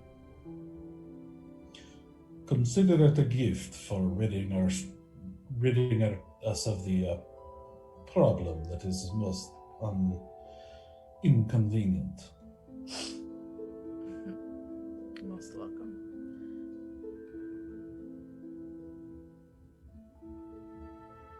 How do you find being legitimate these days? He looks out over the warehouse and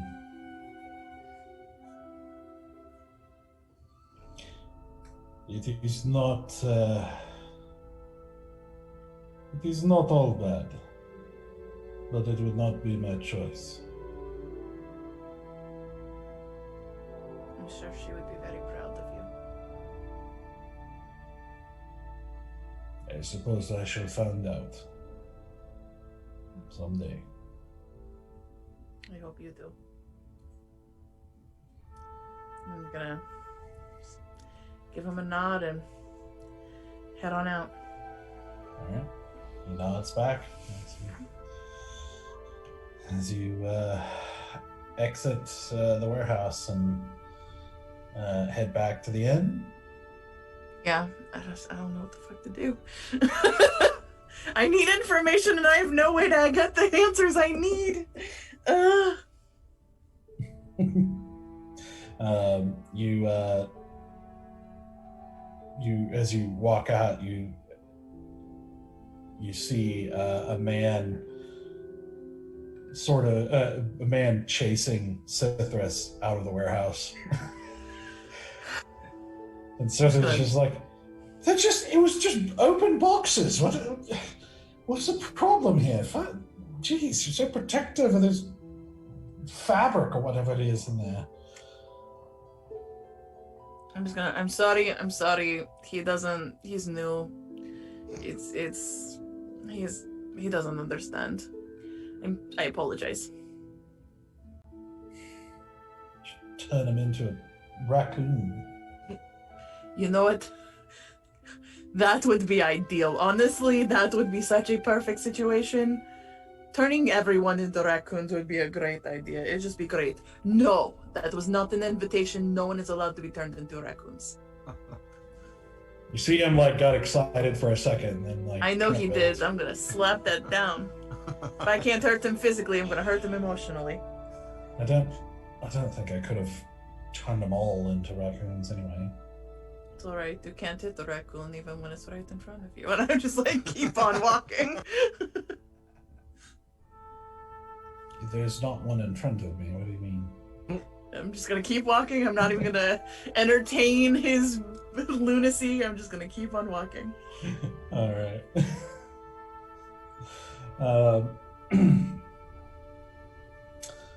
So you guys make your way back to the inn, where Bear is kind of readying the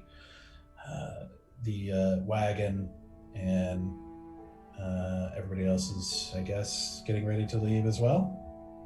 Anything else you want to do before you hit the road? Oh, we're leaving today? Yeah, man. Oh. Time's of the essence. Where are we going? Did we decide That that? was for you all to figure out. That I went and did my We thing. to try to did. get We said Lady Enthress is the best option. We I think didn't we're send right. her a message yet. I think we're going to mess. We're just gonna show up, man. Just show up, throw the body right there on the.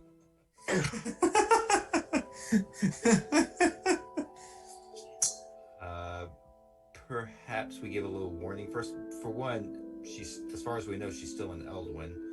Yet again, not. Well, she's not expecting- quite Eldowyn, right? Or no? Is she? Well, she was. What? Yeah, She was at well, her she- manor or whatever in Eldowyn. We last saw her in Eldowyn proper in her manor. Mm-hmm. Oh yeah. So we could try to get her here, meet her halfway. Well, I mean, I was just over at People's Hall, and things are a bit chaotic at the moment. I'm wondering if she'll want to come here and kind of smooth things over in this kind of chaos time. Is that not what her minions are for? Her Well, dukes? I mean, I guess, but I don't know how much of a hands-on lady she is. Well, if I look over Valen, if Valen has anything to do with it, she's very hands-on.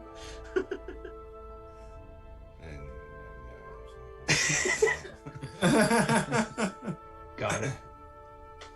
Doesn't seem like Listen. Duke Einho, whatever, is much of a. Einho? Yeah, doesn't seem like he's much of a hands-on leader either, because he's nowhere to be found. Yeah. Oh, just in case we were asked, Varesh said that Haddam died in a hunting accident. So. Oh, Ooh. yes. The infamous hunting accident. Yes. I don't know if we were there. Caused a few of those in my time. I bet you have. Is burned alive by a flaming boar. It's quite normal. Yep. Mhm. Every The day. infamous flaming boar. It's right. Yep. Very common around here. Well, Stoic, do you want to send a message to Lady Enthress? See what's up? Or, just we can talk to the dead and then we would be done with it. And then we don't have to carry this stupid body around and we can actually go after the things we should be going after, which is like dismantling this entire web of lies. But whatever, it's fine. Bear, what message do you want to send her? Seems we should either meet her halfway or meet her at her manor. That way we're not as much in Eldowyn as possible. If that's fine. We need to know what is going on in Eldowyn. We need to tell her we took care of the necromancy. However, we still have a body and we need to talk to the dead. And we need to know if she would either be willing to come to us to her, or get us information about someone where we can make that connection. Those are the three things we need from her. However, we only have 25 words to ask for it, so be concise. Yep. So what do you want to say? All right. Yeah. That's the DM making us make a decision, is what Who's that doing is. All right. Who's speaking? Let's see. I will gladly take this position if you want Barry to make the best. Fuck! No. Go for Nope. it! Nope. Chris, you're deciding vote. I got a yes and a no. I have my fingers up for you. Yeah. I'm literally counting for you. All right, here's the message, Stoic. Storm says, "I'll do it." And she like pops into existence right in front of Asura's face. Hello. She's clutching like a gold coin that's like like wider than her body. Just gonna take that from her. Thank you. Yeah, you Do I like want those, them? right? I love these. Thank you. I'm not gonna ask any questions. Just gonna put it in my pouch. And Cithris goes, "Oh, now you don't ask questions about." Storm's an exception to the rule. Also, who is everyone check your necks. Who's missing this? And I pull out the medallion. Pat myself down. Yep. I check. Who's missing it? Bear. Oh, unfair, no. It figures. Yeah. Just hand it back to him. Just be more mindful of that next time. Where'd I leave it? Cithris found it. Oh. You know, you left it on the ground. And on the ground is where I found it. Oh, well, thank you, Cithris. Yeah. Totally welcome. See, I'm glad you appreciate what I do. Yeah. Appreciate you looking out for me. And I put it back on my neck. He All right, so- pointedly winks at Asura.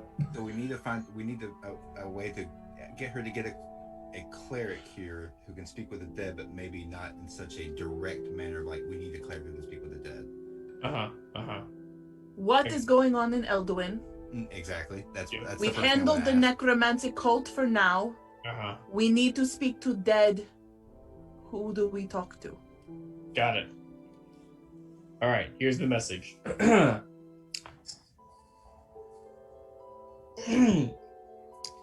Hello, Lady Enthress. How are you?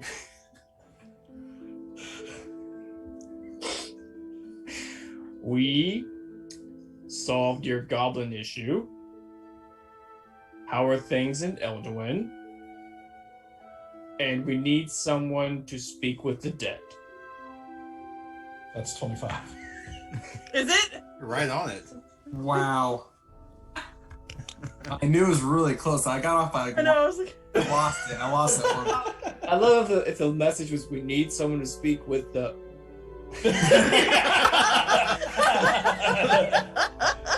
The dead. Wait, that's one word, right? did it? Da dead. Da dead. Da dead. They're from Chicago. Dad. Bitch, I'm from Chicago. She's gonna have to give like one word answers. I feel good.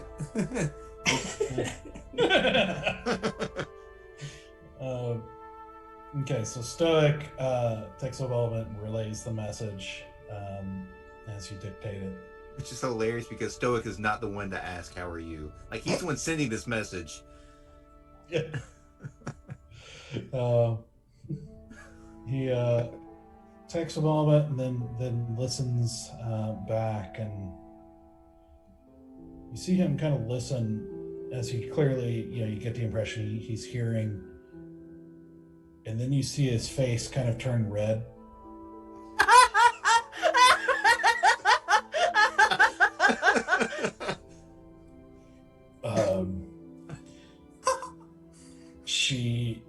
She says she can't leave.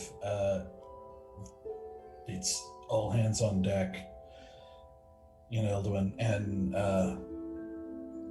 Octo is the best bet for that. And what else? Is that all she said? That's all she said. Stoic. I see the little dimples. Mm-hmm. What else did she say? So when are we leaving? Stoic. She still has a lot more words to you, yeah? Yeah? Mm-hmm. That's only like 15 words. She kept it short. I mean, why'd you get so like red faced at that message? Was working hard. Was that your working hard face? Mm. So let's get moving. I mean, but to Asura's point, we still don't have a plan. We're just gonna go somewhere. When has that ever stopped us? That shouldn't be our excuse to not make a plan, though. Honestly, I think we're going to have to make our way back to Eldowyn and maybe find a way to sneak in under the cover of night to get to the temple.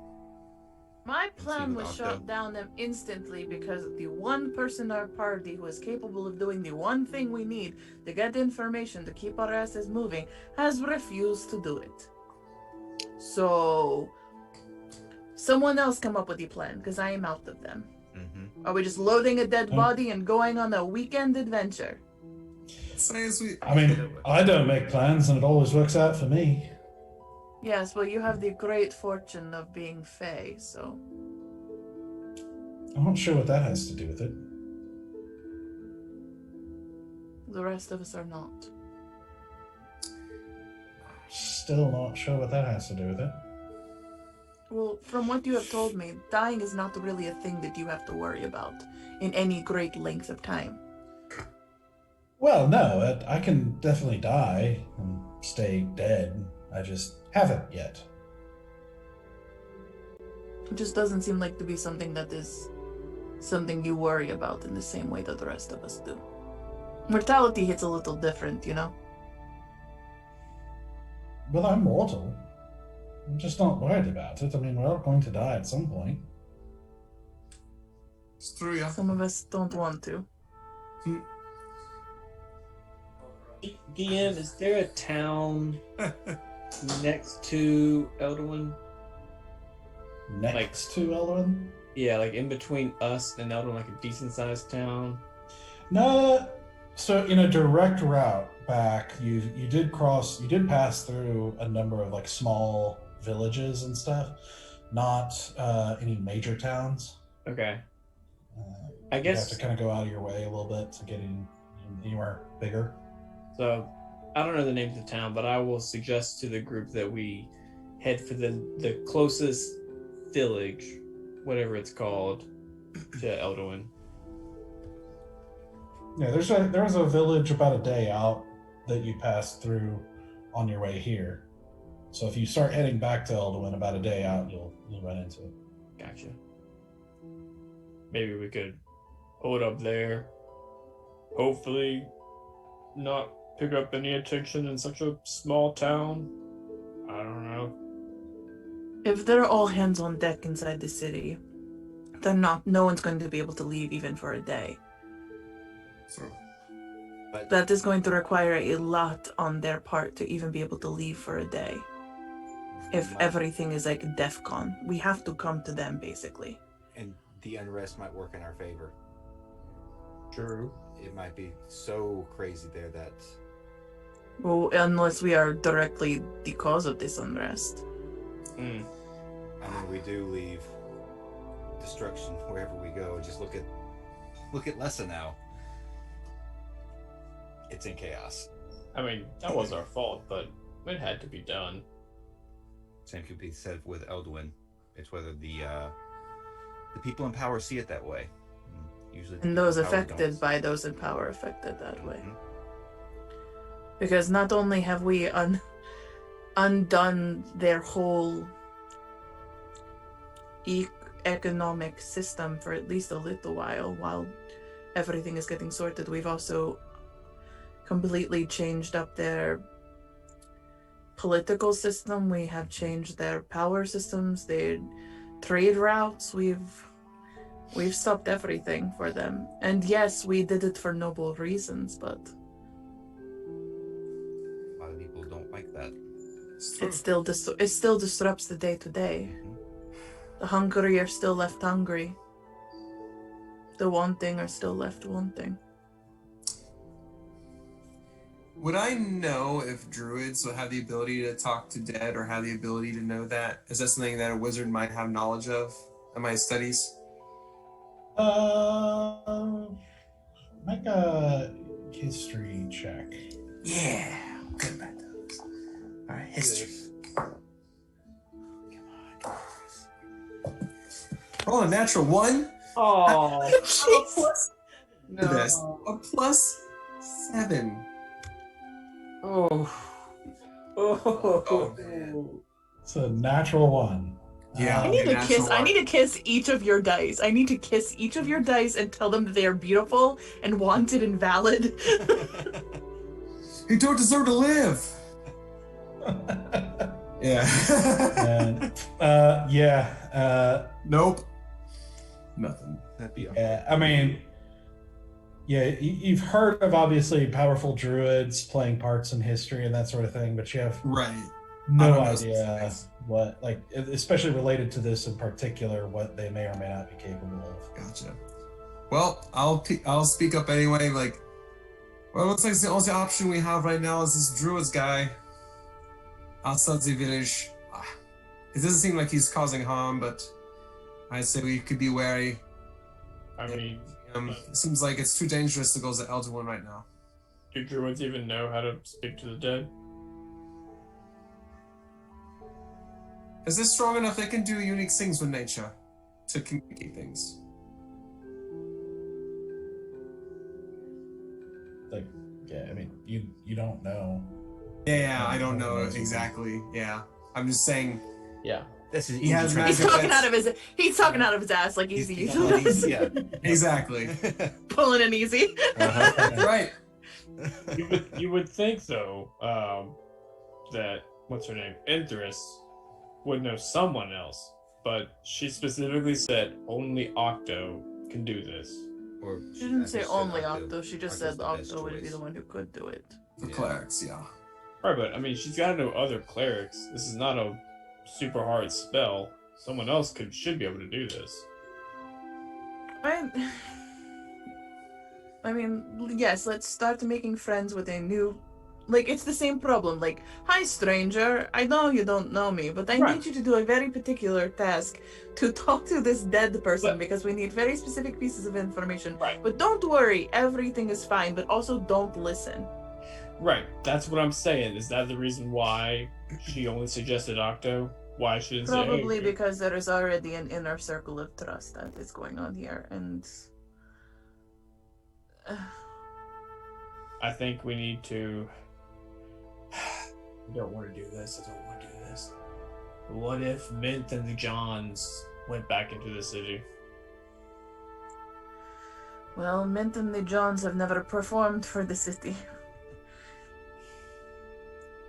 But people know them. By people, you mean exactly one outpost where we performed a beautiful presentation. Now, don't get me wrong, that play was beautiful. Honestly, any bard would have been proud of our work. That's what I'm saying. I Words should travel a little bit.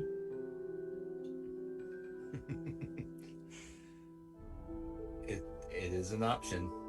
It's hard for what you say in common tongue for lightning to strike a double time. Yes. It's hard to do that.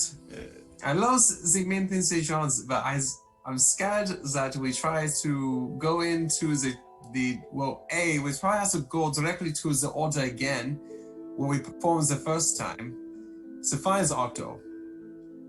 Octo's in the city. Octo's in Eldowyn. We all know Octo is in Eldowyn. He is in He Eldowyn. is in We have to go to Eldowyn. Oh, Yeah. he's okay. in I that thought he was in his temple. No. Makes sense that he'd be. Listen, theater's an ephemeral experience. You're never going to have the same performance twice. So, It's true. giddy up, my friends. Let us depart. If we're not going to stop to talk to the druid, let's get our asses on the road before Stoic's spell ends. Alright, I'm game. best Okay. plan we got. Where we going? I Eldowyn. mean, Bear, Eldowyn? unless there is a more concise plan that gets us what we need when we need it as quickly as possible. I don't. I'm not the best thinker. I know that. That's why I was hoping you guys had something up your sleeves other than just, let's go into town where we might get caught, might cause more trouble. 'Cause that always works out for us. That's what we do at every town we go to, though. Bear, I wish I could be better for you, but that is all I have. Yet again, we don't have any really good options here. We're going with the one that could possibly get us the most immediate answers. I want the answers more than I'm worried about what's going to happen in Eldowyn. There we have someone who will talk to Vander. And we can And Bear, get you some know we answers. have a ticking clock running against us. Mhm. We've already seen how these numbers are climbing. We And do. the more time we waste trying to make friends with people, trying to gain trust, trying to explain what is happening, and then somehow try to get the information out of a potential possibility of them knowing how to do a thing we need them to do, we are just killing valuable time. But also, what questions are you gonna ask Vander, and how willing to help us do you think Vander's gonna be? I don't know, but he has been the closest we have ever gotten to understanding the root of this necromantic cult, where her sister is, what her sister is up to, who is in charge if it is not her sister. There is so much information that is potentially in his mind. I don't know. It could be we could get all the way back into Eldowyn and it turns out he didn't know jack shit. It is possible. I don't know. I'm hedging all of my bets on this. Because I need to understand things and we are running in circles. We could just start hopping from town to town in the hopes that we can keep cutting off these small like outposts of necromancy, but what are we doing?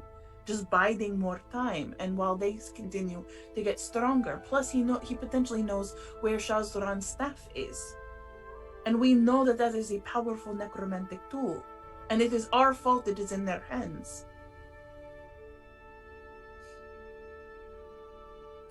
Stoic, can I talk to you for a second?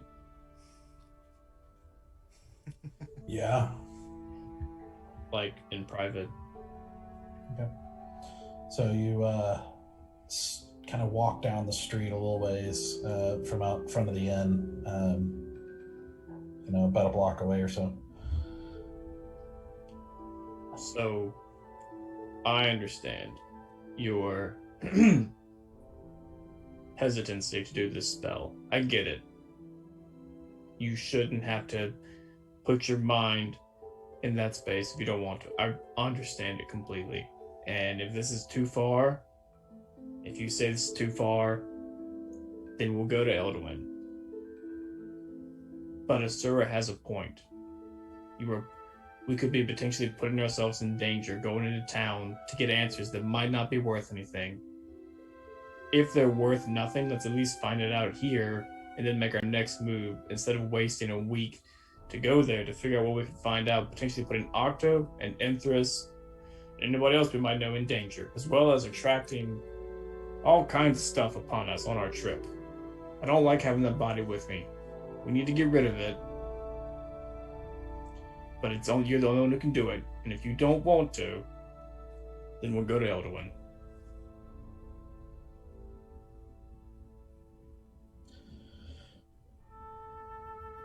Listen, I have already lost my soul to a devil. I made a sacrifice to a demon unbeknownst. I have already fallen prey to necromantic stuff on the line at one point, and while trying to heal Valen, almost lost my connection with children. I don't think you understand what you're asking me to do.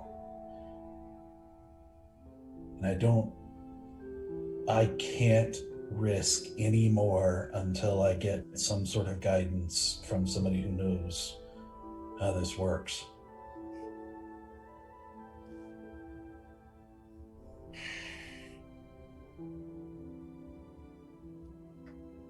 Okay. Children is all I have, and I will not risk that. But it's not like this spell isn't a forbidden spell. It's like taught to clerics, isn't it? I don't know what's forbidden. I was never trained properly. All I know is I don't want to take any chances. Would you take chances with the Silver Flames if it meant losing everything you fight for and stand for? I can't say for certain, but we were taught whatever it takes. And I feel like this is one of those moments where we have to do whatever it takes to end suffering. I understand. And normally I would be, I'm usually willing to do what it takes, but I can't. Okay. Okay. Forget it. We've all made our cases. You have been very consistent. We will find Octo. As a out of character side note, it's one of those things where it's tough to play one of the players, and that's like a significant decision that I don't want to make for him. That's fair. That's where he was when he left, so that's where I'm going to stay. Yep. I want, So unfortunate. Ooh, yeah, that's all right. Danny! We he wasn't- love you. How he did was, you get he was sick? pretty under the weather. Yeah. Yeah, no, totally fair. Totally valid. Yeah. All right, so guys rejoin the group. You guys rejoin the group? Yeah. Okay. I'll be willing to say this to the Stoic. Stoic, do you think you could teach me the spell? I know that's a significant. Or can he do that even? No, it doesn't work the same way for us as it does for wizards. I get my power from children. It's not quite the same. Gotcha. It would be like me trying to teach you darkness or, infernal flame magic. It is just born of the soul. It is not incantations and machinations and waving your fingers and touching poop. And to be honest, I'm not even advanced enough. I mean, maybe somebody could, but I can't. Gotcha. I shall ask, yeah. Alright, so Eldowyn we go, yeah? Load up Right. the Back the body. horse on the butt for the cart. Whoa. We gotta load up a few things first. What? We don't have the body on there yet? Yeah, we're just walking around town with the body stripped over the Okay. shoulders. I'll take Spruce. Well, no, Bruce Springsteen. Bruce Springsteen. Yeah, Springsteen. I'm gonna get Bruce to attach to the other gray horse, so it's a two horse cart. If that's possible. It is not big enough, really. Like two horse carts have to have, they have to be a little bit wider. Gotcha. Because there's like the poles that go out and attach to the tackle. Oh, okay. So you have to have like a wide enough cart to be built for two horses, which this is not a huge cart. Like this is. Gotcha. I'll instead then put the cart onto Bruce and just maybe like get the gray horse to follow us. Well, do we need that gray horse if you're I will going to say- use Bruce? You do know that there are some horses that are trained better for riding and some better for like workload type Yeah, stuff. This is a workhorse. Yeah, you get the impression this is a workhorse. Like the gray one is Well, like then- designed for this. Who's versus- gonna drive the cart? Because I can't leave Bruce here. You can tie him to the back of the cart. Yeah. He's Alright. come along. All right. Also, you don't always have to drive a cart. Sometimes you can have the reins of the horse with you and you can walk next to the horse that is pulling the cart. Oh, okay. Yeah, we make it work. All right. Asura knows this information and not Tara the horse girl. I can drive it. Oh. Okay. That's all right. Appreciate the No? offer. No, All right. that's a very generous offer. Well, I mean, otherwise he's going to have to ride somebody's horse with them. Right in the back of the wagon with Vander.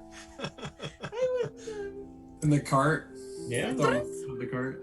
Yeah. If you Also, promise to keep the levitate. horse on the road, do not veer off the road, do not get distracted, drive this horse respectfully, don't make this horse freak out and go running ahead. You'll be really kind to this horse, nice and gentle to this horse. I will let you drive this cart. Whoa. We can't give him the cart. He can drive the cart, it is fine. Are you sure? It's fine. It is totally fine. You really confused me right now, but okay. Yes, that is the goal. All right.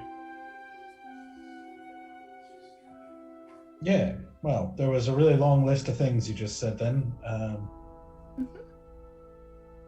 Yeah, sure. We'll do all that. While all the rigging is getting set up and everything's getting put in the wagon, I'm going to take the secondary rein. So there's like the driving reins, and then there's that like secondary rein that is usually on the horse in case you have to get on the horse. Mm-hmm. So you're not using the driver reins, you're using like the actual bridle reins. I'm gonna unhook the bridle rein and hook it to Keshi, my horse. So Okay. I'm gonna literally ride right next to this horse the whole time and like literally be attached Okay. via the bridle of this horse. Okay.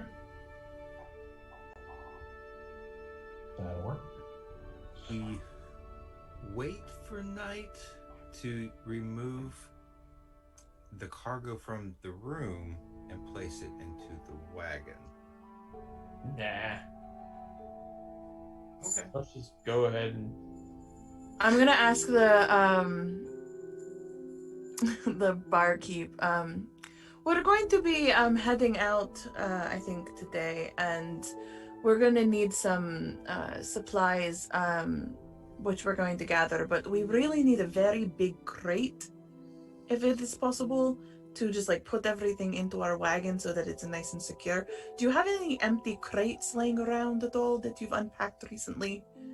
A fairly large crate. I'm going to need something like, and I like roughly make my body size crate.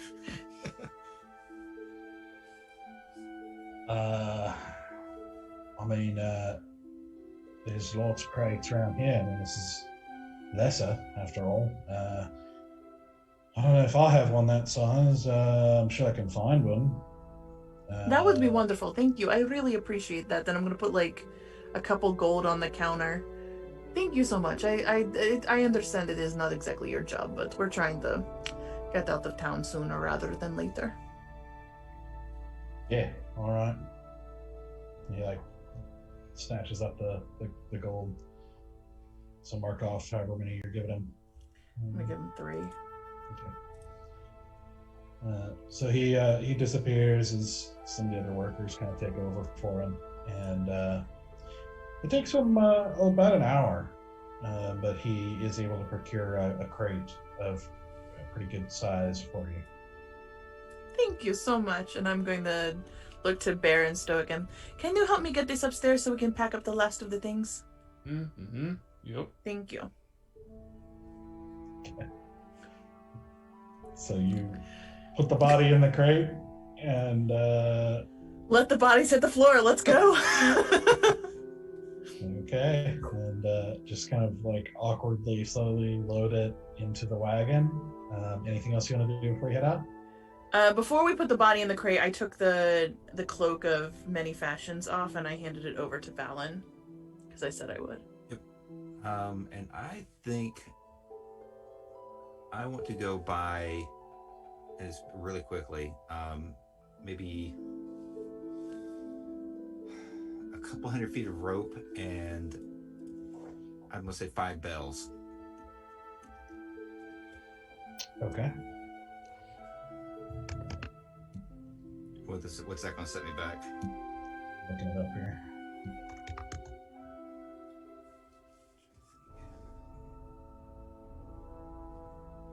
You know what? Just to, I don't know if it'll help out any if I can buy like 2. So, I don't know how much, like how long the rope will come in, but so 50 feet is a gold for just Okay. regular rope. So it'd be for 200 feet, it'd be 4 gold. I'm actually going to make it 500. Okay. So 10 gold. Yeah, 10 and- gold. And then a gold per bell. So 15 gold.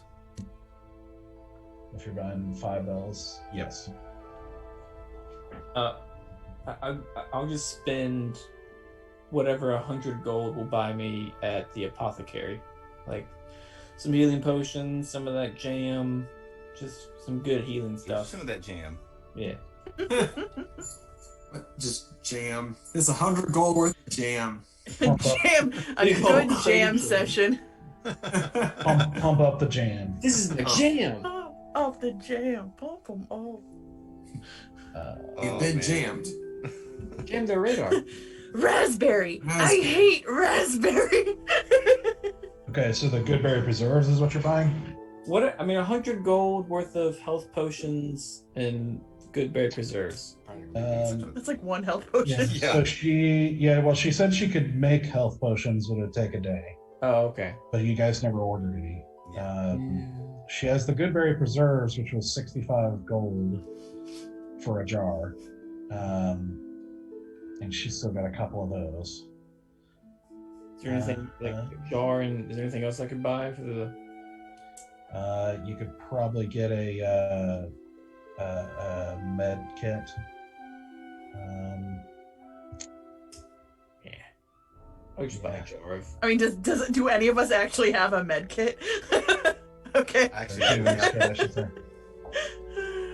an herbal or healer's kit. Yeah.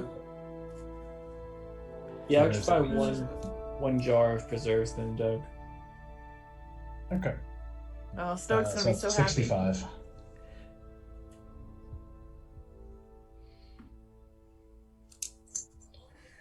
Okay. So you guys load up, you gather your kind of remaining things, and you head out on the road to Eldowyn. And that's where we're going to take a break. Why do we do this? Yep. Oh man. I was really hoping I could roll a persuasion check on Stoic. I respect not making him change his mind, but yeah. Yeah, it would. Yeah, I mean, Danny's he's not not here, an so it's- NPC. I'm not Yeah. going to make significant decisions for any of the players. No, that's fair. That's totally fair. Yeah. Okay, so we will be back in about 10 minutes. See you soon. All right, welcome back. Hope you had a good break.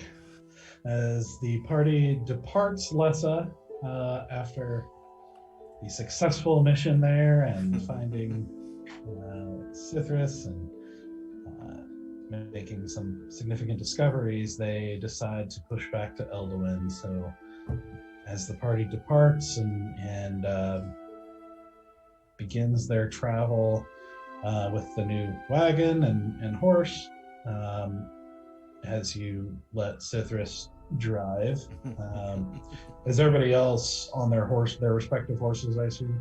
Mm-hmm. Okay. On the Shoney Pony. What's Yes, Shoney Pony. our riding order? Ooh. I'm to the left of the gray horse that's pulling the wagon. If we're only driving during the day, then I can take first spot. But if it's at night, I won't be able to see as well. I can take the last spot.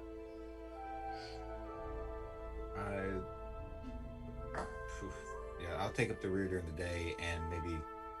I mean, who else has dark vision for us? I've got dark vision. Okay. Maybe I don't know. I'll alternate with Barry, even though I can't see in the dark at night. Whatever. I'll take the lead at night. Well, if you can't see at night, I might as well stay there unless I think Stoic might have dark vision, but I don't want to speak for him. Yeah, I can't. That's why I couldn't remember if he had dark vision or not. Because we don't want to put our wizard up front. Right. It's a great idea. I'm all for it. Tip of the spear. Dead. it. I know Asura's going to be sticking right beside the cart. I guess he could take lead during the night or just take lead at all times. But I can take lead at day. And you and I can just hang out. I'll just stay on the rear the whole time then. And you can come back and join me at night if you want to. Sounds good.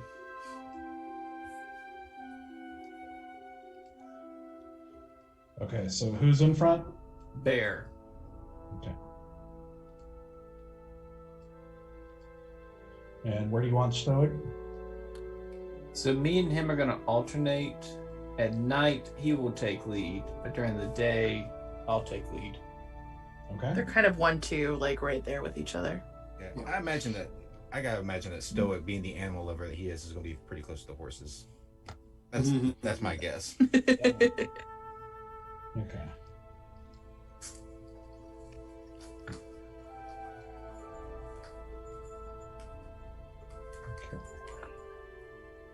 Sorry, I'm taking notes. Yep, we make the best. Well, then do you want to put Stoic with me with the cart? Like he's on the right with the cart. That would make sense. Yeah. Okay, then Bear will be in front. I'll be on the left of this horse because I'll be tied with this horse. Stoic will be on the right, kind of probably right next to the cart itself, so he has eyes on the crate. That's true too. Valen will be behind, and then Easy is where? How about this? I'll be behind the cart, and then Valen will be behind me. Yeah, I'm good with Yeah, that. that's fine. It's a good marching order. And you said you want Stoic on the other side of the horse from you, or? Further, like I want him walking at equidistance with the cart itself, so he's always got eyes like right on the cart. Does that make sense? He'll be walking on the crate. He'll be on the right hand side, walking alongside the carriage, and I'll be just in front, walking with the horse on the left. Yeah. The fact that he's taking detailed notes of our walking position. I know, makes me nervous. Uh-huh. The fact that we have that much care in our walking order means that we're going to get attacked, and the body's probably going to get taken from us, and this whole exercise is going to be futile. And if Soa can just goddamn talk to the dead corpse, we wouldn't be dealing with this shit. But it's fine. We're fine. Yeah, it's we're fine. totally I'm fine. fine. Yeah. How are you? How are you? Stoic in his moral compass. Just now had to decide he had one. Oh, goodness.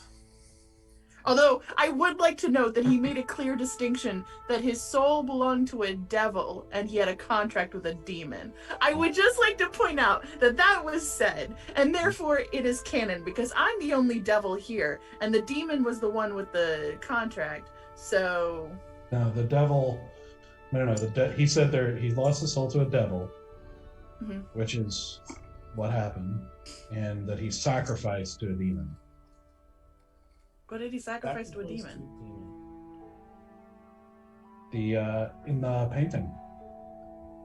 Oh, Well, he didn't sacrifice anything. He gave me the ring, I gave it back to him, and he gave it the thing. He was the one who put it on the altar as the sacrifice. Okay. Yeah, Well, you know what? Let me have a world in which I believe he's talking about me. I had no idea where you were going. Asura's a selfish little woman. Let me live my reality. Jeez. Yeah, let me live in the fantasy world that I have built for myself. Layered fantasy world. It is. Listen, I don't have a high deception for no reason. I can also lie to myself very well. Okay. Not a lie if you believe it. Okay, so you guys are making your way. It's actually a fairly nice day. It's a little bit cool, but it's sunny with fluffy clouds, kind of slowly crawling across the sky. As you start getting just the hints of kind of the chill of fall, as the trees are continuing to slowly change colors, making for a somewhat pleasant view. Even if you guys have a lot on your mind, the scenery is beautiful. As you make your way through the countryside, kind of back into the wilder parts of Carandia here in Valgard. Is there anything you want to do along the way? Asura has never been happier when it comes to like travel in cool climate. You've never seen her just so like, isn't it such a lovely day? The colors, they look so beautiful. Fall is such a lovely time of year. And she is just like bundled tight in her cloak. Uh-huh. Okay. I think with me and Easy kind of right in the back, saddle up to him a little bit and how you doing? You seemed a little rattled the other day or yesterday when you looked at the scar on Vander's chest, and you were talking to us about how it seemed to want to suck the magic out of you. Yeah, it was experience I've never had before. Usually, there's some things that I've learned or I've been, with magic that seems natural or something that I would be able to decipher, but this time I could not do so.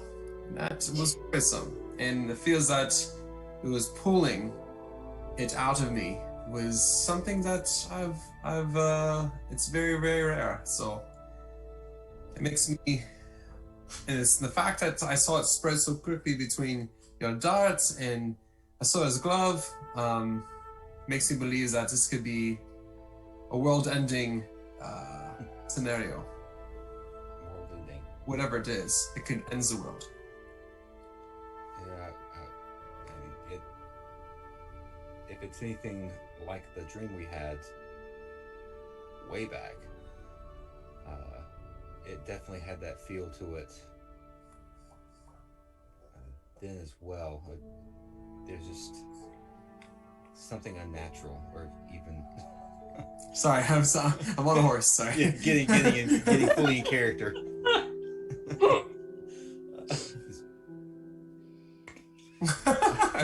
slow down, Don. Jeez. It's very hard to talk to you when you just take off.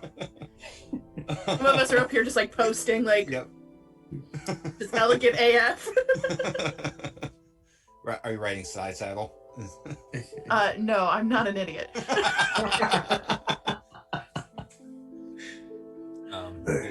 I've just got proper dressage going on though. But yes, it does worry me a little bit that it's something that even you don't seem familiar with.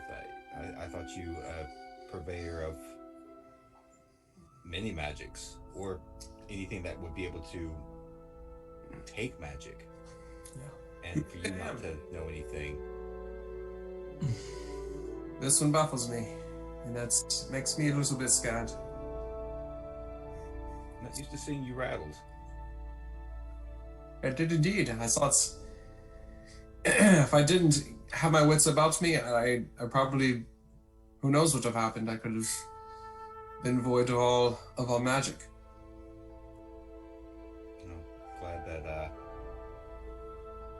Glad you could break whatever it was trying to do to you, I guess. Yeah, it makes me wonder how Vander was able to harness his ability, though. That's the only thing that doesn't make sense out of all this, but it'd be functional. Because he used, well, Vander didn't cast any spells, did he? Did you see I any? don't believe he used magic. At least not in the way that you use it, or even Right, yeah. Stoic uses it. Yeah. Not in any way that seemed visible. Yeah. But perhaps the same scar on his chest was the price to pay to harness whatever that is. Maybe that scar was just a holding device to help him modify his abilities without consuming him. Hopefully Octo will know, but I think the best solution is, as much as everyone's chagrin, I can change my appearance so I can go into town, get Octo, and brings them out to us. So we don't all have to go into town if you don't want to. It's up to the group, but I'm willing to sacrifice that option. It's definitely something I thought about. I've also thought about utilizing Asura's abilities to disguise, and I know that you guys did put on a performance, even though I was not able to actually watch that, much to my chagrin. Pretty good, yeah. I heard it was amazing. I think that would also be a possibility. Yeah, it's up to the group. If he wants to do that. Seems like we might have to figure that out when we get to Eldowyn, because we'll have to come up with some kind of plan to get in. Because right now, all we know is that we're going to Eldowyn. That's true, yeah. Yes, that's. We don't know what Octo is inside Eldowyn, do we? I think we do actually. I think he, when Stoic messaged him earlier, he said that he was back in Eldowyn because he made mention of all the chaos that was going on, or the unrest in town, in the city, and that he had to stay within the city to help with that. Kind of similar, I guess, similar to what Lady Enthress said when she said it was all hands on deck to help out with whatever's going on there. We still don't really have a clear picture of that, whatever the unrest is. Which worries me. Yeah, I think so too. Yeah. Because what are we walking into? Especially with those city gods that are not so keen with us in that rumble. I'm sure. Yes, we've as much good as I think we've done, not everyone will see it that way. No. And but sometimes it seems like the ones in power are definitely not going to see it that way. Or they're the ones we have to actually contend with, I guess. One question I wanted to ask you, Valen, was are you starting? I saw you find a coin inside the temple. Can you tell me about the coin? Like it has magical properties? Yeah, I pull out the coin from my pocket. You know, it's strange. I don't really know what to make of it. I know it's magical. I know that it comes from Ixie, actually. It's a. One of Ixie just randomly arrives in the bottom of a necromancer's cave. I don't think that she. I think the coin was there before the cult was. I think that it was there before, and it's a very old coin. I mean, did you want to take a look at it? Because it was Sylvan on the back of the coin, Doug? Okay. Gotcha. I don't know if you're able to actually read what's on this, but I hand him over the coin, and do you know what that? Might you know what that says? Should I do a history check for that? Or I mean, I don't know how to read. Do you speak Sylvan? Just Sylvan? Okay. Sylvan? Looks Sylvan to me. It's Elvish to me. Elvish. Yeah. I'll look it over. Because I already know like what the magic is on it, but if you know anything else about it, I mean, I don't know what you know about religious. I guess I could do.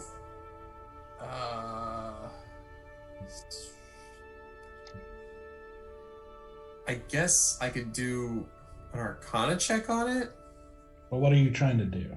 Okay, yes. I guess my check would be I want to see what type of magic is on there. Like what specific, is it evocation? Is it transmutation? Is it is there a way to identify that without me using my identify spell? I think that's what I would have to do if I were to do that. No, not. Yeah. Yeah, you'd have to use some sort of magic like that to know exactly how it's. How about this? Can you tell me how old it is?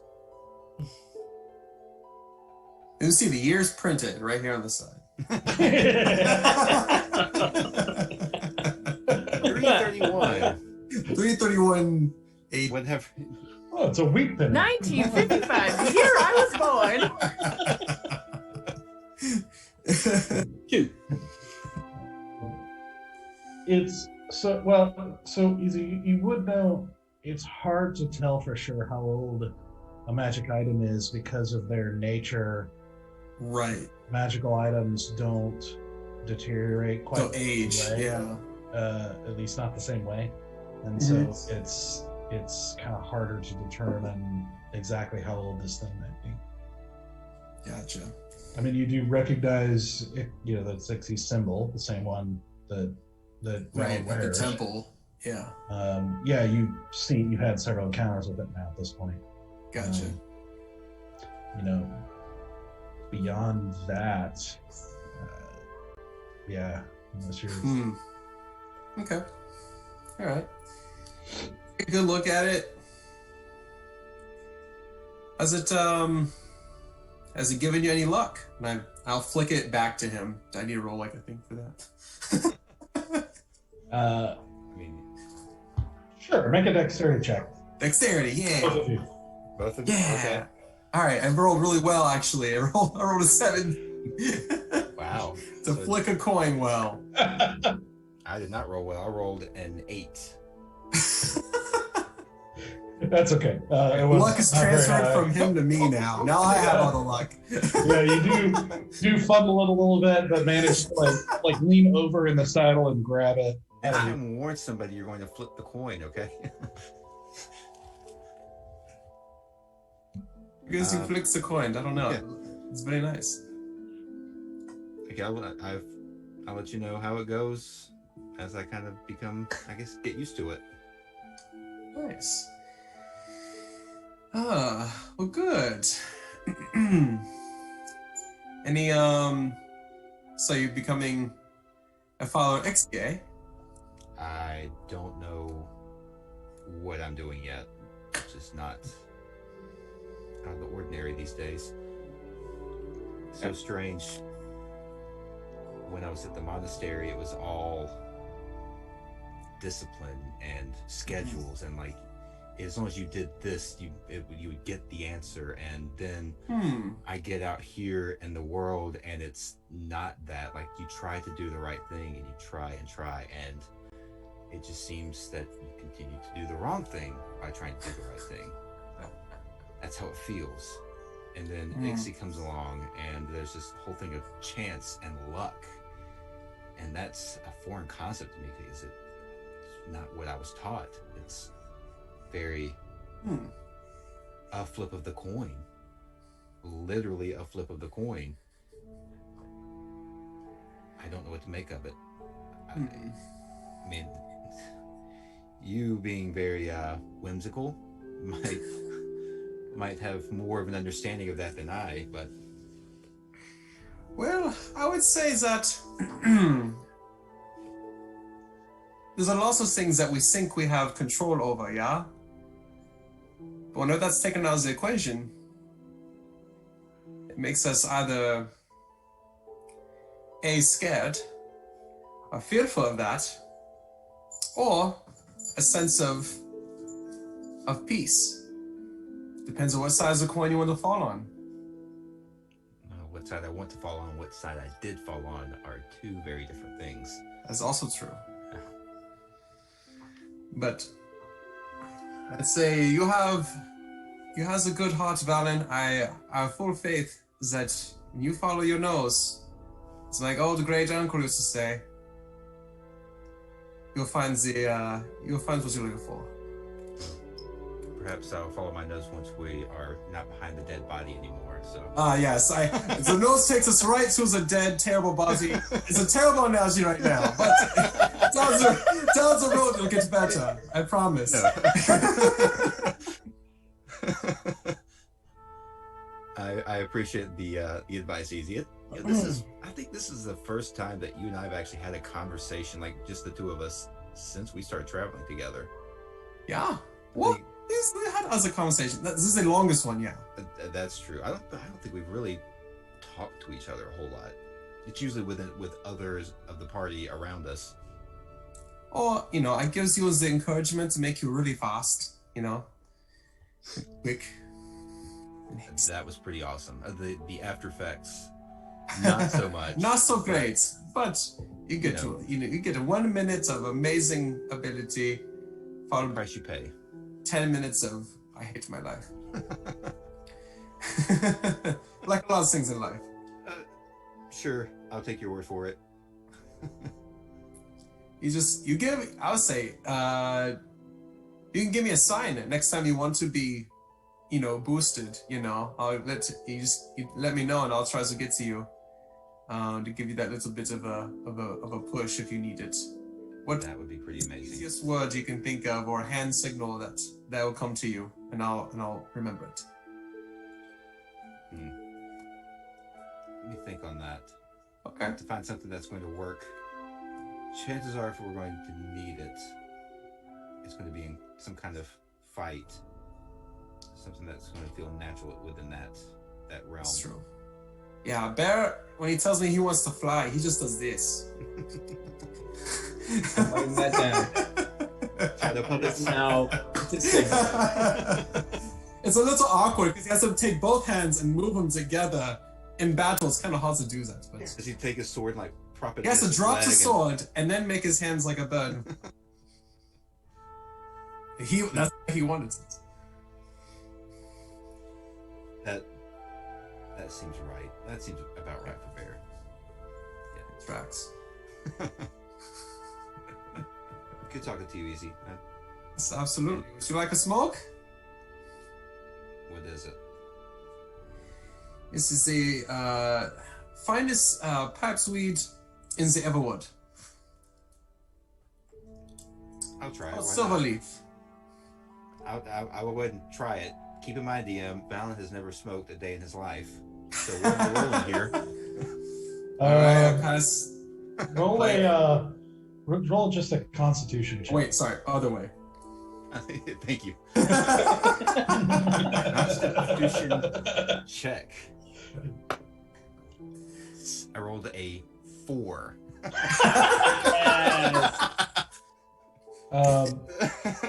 So You're about to get fucked up on some pipe weed. Yeah, it is. You feel this burning, biting in your lungs that is just. You have quite a bit of a coughing fit, as this is the opposite of anything you're used to. It's really strong. I don't think I want that again. Don't worry about it. It burns everyone for the first time.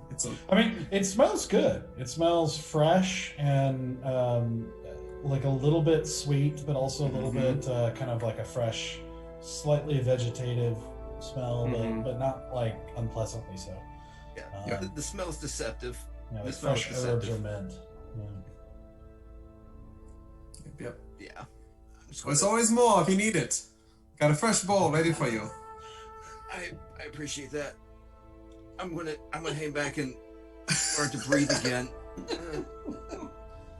Oh, that's good. Meanwhile, Cithras is just kind of like draped, like laying on his side almost, like in the bit, like the driver's seat. Has not touched the reins once. Yep. That seems alright. That's exactly what I considered was going to happen. And he is talking to Asura about other and Stoic, I guess, but Stoic's not talking to him at all. Talking mainly to Asura about all kinds of other half-human creatures like that he's encountered in his time, and he's like, "Have you ever met a mermaid?" I have not. I grew up in a place without water. Well, that seems terribly inconvenient for, like the whole survival thing. Because don't you need water? Sure, a recommended amount of daily cups of it. Sure, yeah, but we imported a lot of it, and we had a couple oases that had some fresh water. Some deeper mining could find some, but for the most part, you found strategic ways to find and retain water. Rain traps are very popular when it would very occasionally rain. Rain traps. What sort of bait do you use in a rain trap? Well, you see, you put a tiny little sparkly object right in the center of the barrel, and then all the thunder and lightning goes, ooh, shiny, and sends all the water. It's very exciting. Maybe I'll have to try that whenever we set up camp. Yes, I think that would be a great idea for you to find a way to trap water in a barrel. I think that would be great. Such a smart idea. Well, anyway, if there wasn't that much water, it's probably for the best. I mean, mermaids are just slimy people. I don't. At least part of them is. I don't know. It's always bothered me, you know. Like, do you think that if you were to kill and like cut up and cook a mermaid, would it be, you know, part white meat, like white fish meat, and part red meat? Or would it all be, is it all just some sort of strange looking fish? Like human looking fish up top? I've genuinely never considered the conversation to even think to ask that question. My questions usually retain more around, how does the, work? The what? It's a question for another time, I think. Well, all right then. So anyway, whenever you talk to mermaids, you always have to. He just continues talking, just aimless conversation, like meandering conversation that just seems to match everything you've seen about him, where it's just sort of wandering from thing to thing. Like, as much as I'm over this conversation, like, from the get-go, like, the only reason I'm being so polite is, like, I'm still thinking about that kid. And, like, how he handled that kid in particular. And, like, it's stuck with me a little bit that, like, there is something in him. And I'm trying to figure out what it is by just letting him meander and seeing if, like, something picks up that I'm like, oh, that. No, nothing. Yep, I figured. I 100% figured. There is one point where where a squirrel like darts across the pathway, and he's just like, "Ugh, I hate those things." And Storm's like, "I know, right?" Good. I'm glad that they're finding something to talk about. Every once in a while, I do look over at Stoic and just kind of like gauge where he is. He just seems very pensive, just kind of deep in thought, and you know, you do catch him praying here and there, but mainly kind of quiet and just writing and keep an eye out on things. Yeah, I'm gonna, hopefully without anyone noticing, is at some point I am gonna kind of like slightly look away and like look upwards and be like, children, I know we're not on good terms. Well, I don't know if we're on good terms or not, because I don't believe in you. However, Stoic was shaken. And he needs his sense of self. But please don't take everything from him that makes him strong and smart and willing to do the hard things to save those less fortunate than him. Please help him find what he needs to be happy. And then I'm just gonna go back to what I'm doing. Okay.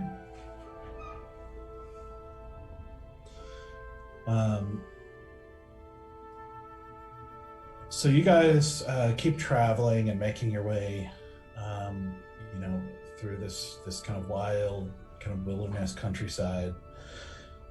And eventually, as the sun is getting closer to the horizon, and kind of taking on that kind of yellowish glow of near sunset,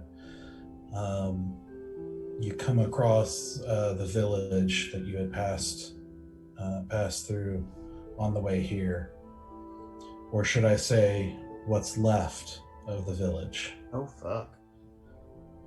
As you approach, you see before you a village that is now very, like, half of the buildings are just rubble, and you see like thin tendrils of smoke here and there of what seems like fires that are almost completely gone at this point. And you see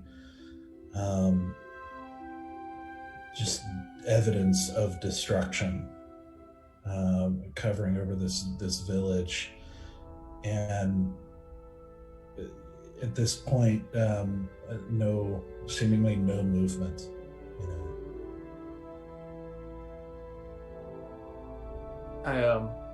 I'll stop my horse and just wait for everybody to catch up to me. Just point out the village.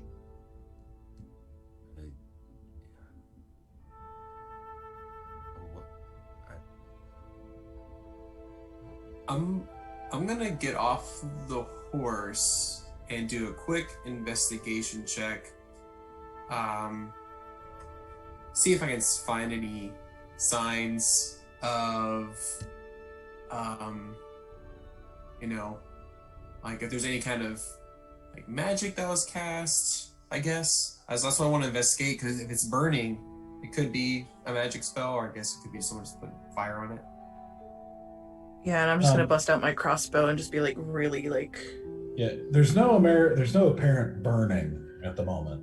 Oh, okay. I thought it was I was saying, burning. as you were looking over the city, you see a couple of like thin tendrils of smoke, but it looks like if there is, like, it looks like it may be mostly burnt out at this point. Gotcha. If there was fire, it's just sort of leftover smoke. It's not billowing or anything. It's just kind of like the remnants. Okay. Gotcha. I'll turn to you guys. I'll go check it out. Easy, you can do an Arcana check if you're trying to see if there's magic, if you recognize anything as magic spells being cast while you're walking through. Okay, I'll do that then. Yeah, that was basically what I was wanting to do. All right, that's better. Investigation, right? Arcana. No, Oh, it's Arcana. Oh, it's even better. That is a 19. That's a 19 total. Nice. I'm gonna hold on to those dice. Okay. As you guys enter into the village and start progressing through,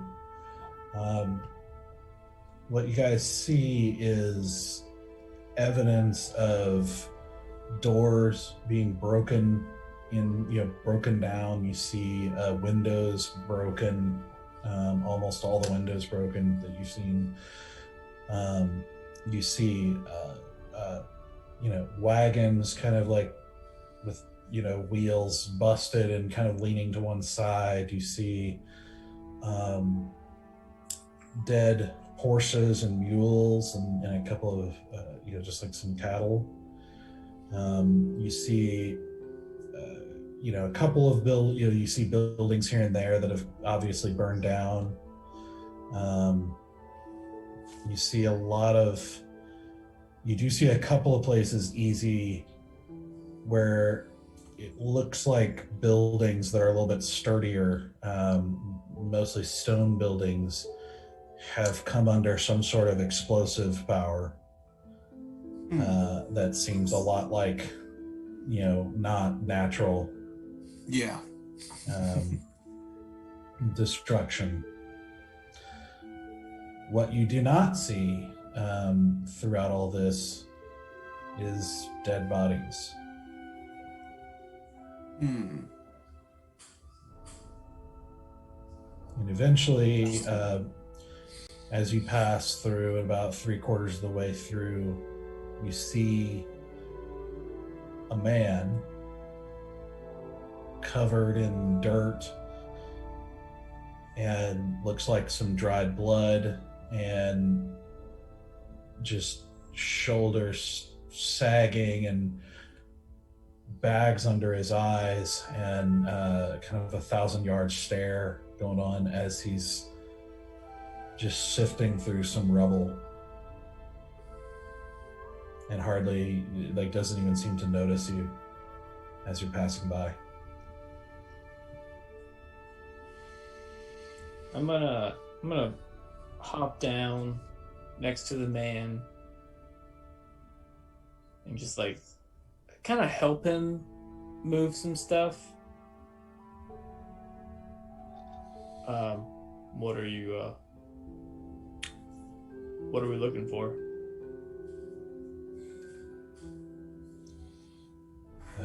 Anything that's left, I suppose.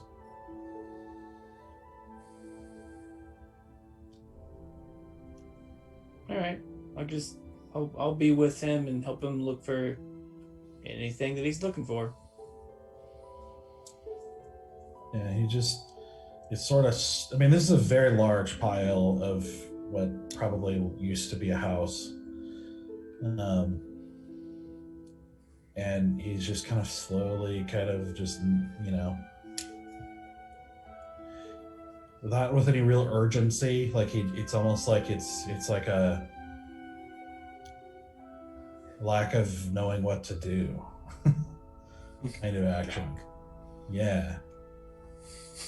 He doesn't really talk to you or have any urgency to what he's doing. He's just moving rocks and wood and.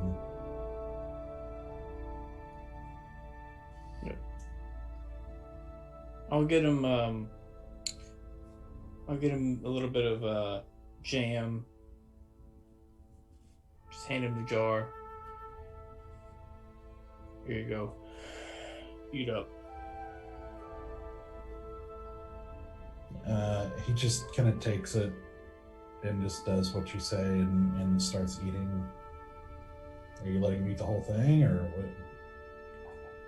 Oh, like after he takes a few bites, I'm like, you might need to hold off. You don't want to eat the whole thing in one sitting. Okay. He just kind of stops and is just now standing there, kind of holding the jar. So I'll take the jar back from him, and I guess I'll lead him back to the rest of the group. Why don't you want to have a seat? Catch your breath?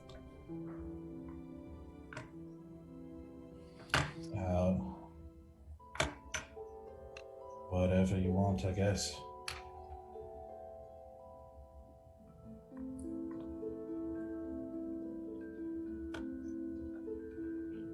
Guys, I don't know what to do with this guy. I'm gonna get off my horse. And I'm gonna hand the reins. I'm gonna hand the reins over to you, Bear. Okay. Bear, just Okay. watch out for Keshi. Yeah. Sir, what is your name? Alor. Please repeat. Alor. Alor. Who did you lose? He sort of like slowly looks around. Everyone.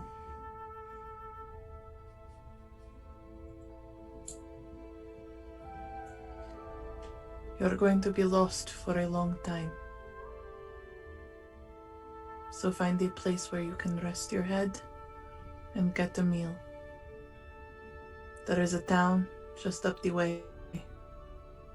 It is large and it has food. When you get to the gate, you will see men in armor. They are called the Steel Snakes. You tell them that Asura sent you, and that your food and water are on us.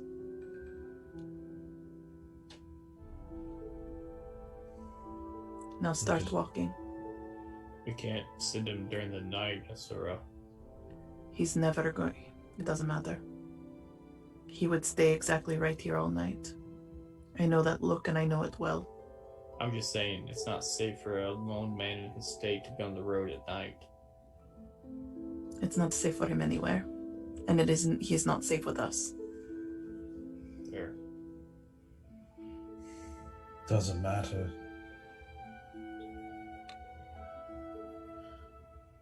I survived by hiding in a cellar, but now I wish she had gotten me. Who is she? A masked woman. Red. At least if she had got me, I'd be able to walk with everyone I love.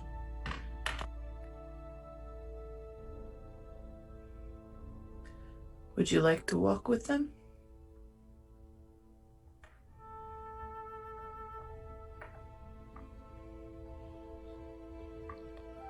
Yes? Whoa. We're not gonna. I grab him by the hand and I walk him into the woods. Asura, hold on a second. I know he's in a rough spot. I understand that you are trying to help him, but that's not. This isn't the way. It isn't your way. No, it's not. You're right. And I don't think it should be yours either.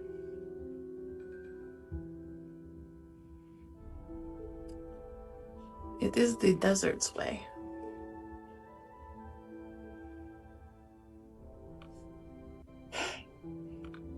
You're a big tiefling. You can do what you want, obviously. Just, I worry about you.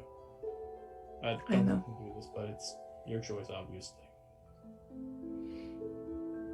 Stoic says, if you're thinking what I think you're thinking, I can't allow this. There's always hope if there's life. Depends on what you consider to be life. He's alive. That's what I consider life. But the ones he loves are not.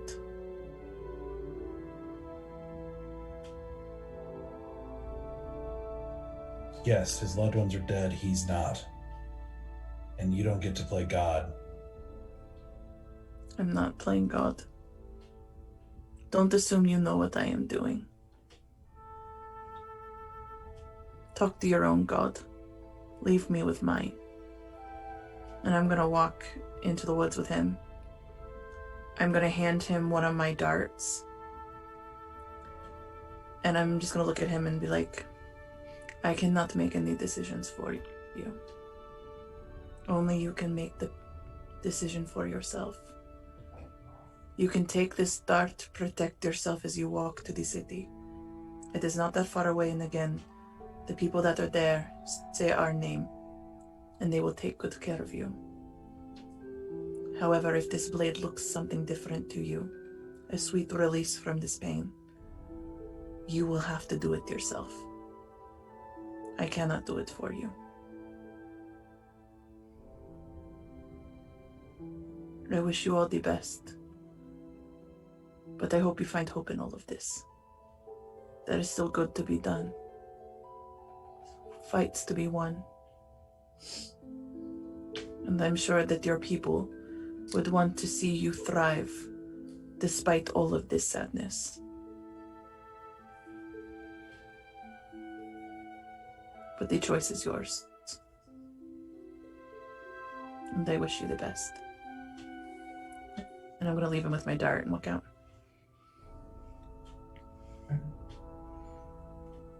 You walk away as he just sort of like stares down at the dart in his hand, the jar of preserve still in the other, just unmoving as he falls out of view.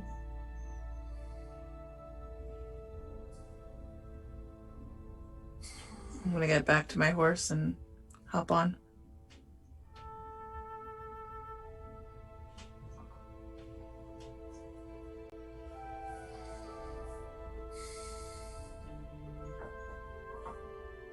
Stoic sort of shakes his head and mounts back up. Are we leaving? Would you like to investigate this fiery remains? I mean, we already did. I know there's nothing here. We've already done our damage. There's got to be something we can do. Fight back.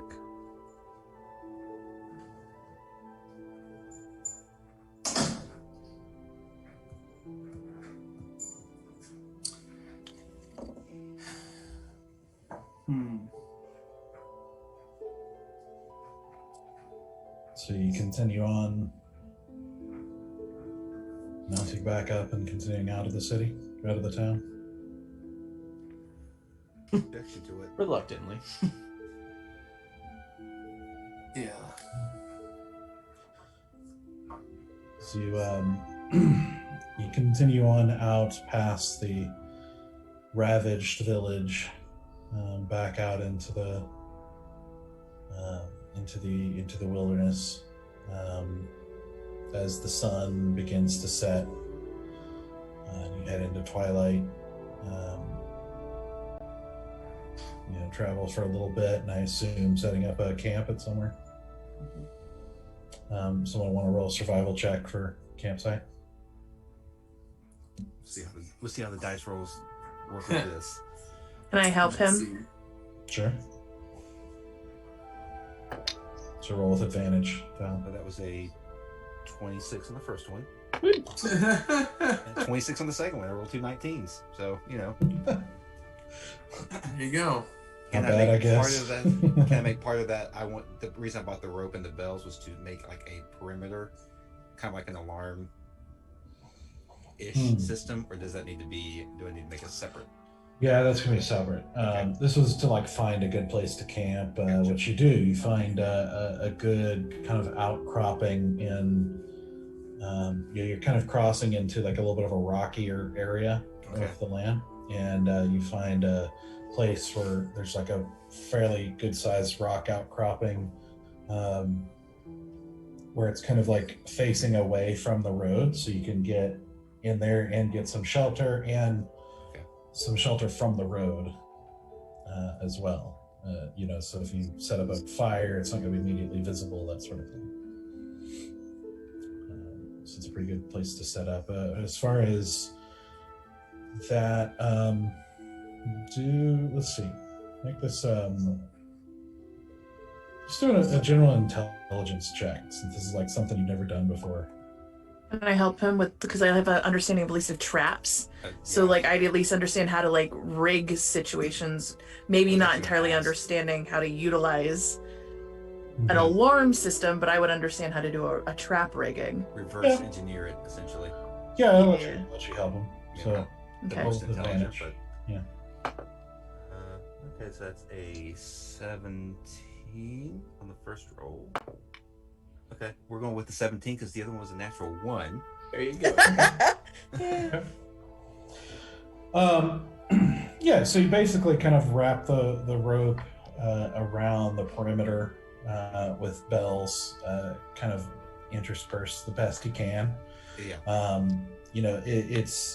It seems like it might be a serviceable job for, your first try. Understanding it's not going to be an all-encompassing alarm system. It's something it serves a certain limit to it. And you get the impression that it might work with an animal. Yeah. But it's a rope, so it's going to be visible to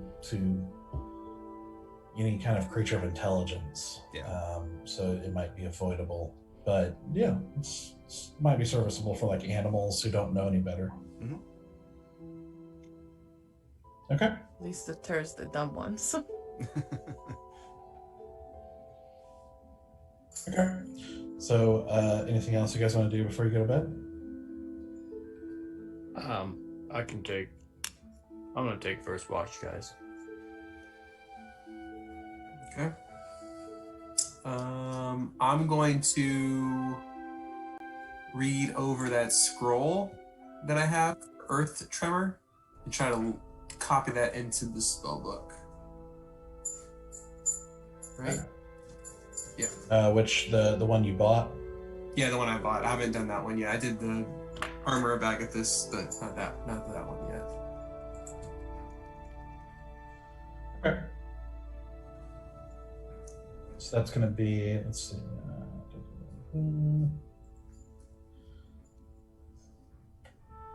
Yeah, so is that, let's see, was that Earth Tremor?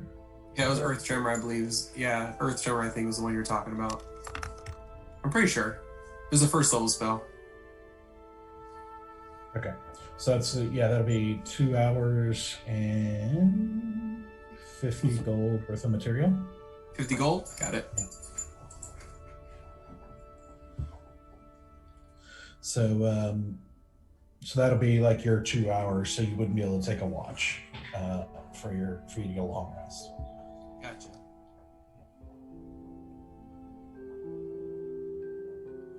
You said it's mostly rocky out here. Are there any trees or anything like that? Yeah, there are a few trees here and there around you. Would there be anything? I don't know what they're called. That are kind of like the like the wooden dummies that they practice practice their martial arts on. You know what I'm talking about? Like they have the limbs sticking out. Are there any trees that have similar things to that? I mean, there's a tree with a couple of branches that are sort of low enough for you to reach, if that's what you mean. Yeah. I mean, there are no practice dummies out here now. I was looking for a tree that had limbs or branches in strategic places where it could do a little bit of that, but if there's not, probably just go. Honestly, probably go just punch the tree for a little while. Is this the same trees like those fancy trees that they were saying that were like the higher quality wood than just regular trees? No, that's like a very particular area near Lessa. I totally forgot that I was going to do that for Edrith. Damn it. I totally forgot about it. What were you going to do? I retconned that I bought some wood for Edrith. I was gonna bring him some wood. We'll talk about it later. Okay. Maybe. I don't know. Okay. So you said hit a tree until I am a little bruised, pretty tired, and then just go to bed. Okay. So on my watch, I'd like to climb the rock outcropping. I guess like we're right above where we're camped. And then, is there a moon out tonight? Yeah, it's about a half moon, yeah. Okay. So I climb up on the rock, have a seat, and I pull out the dragon tooth necklace and I wrap it around my fist, and I just look up at the moon and I say, "What the hell, Idris? I know that I did not make my life yours, but I've been serving your order for a couple years now. Well, an order that you helped create. And I feel like I've been doing the right thing." I look down at my sleeping friends, made some new friends, got some people to join the cause. We've done good. And now you're being silent. I know we never talked before, but this is not the time to be silent. You can't just have a whole village burn out in front of me and not give me anything. I don't know how you talk, but you better start talking right now. And I just sit there with the dragon's tooth in my hand, just looking down at my friends, and just sit there as on my watch.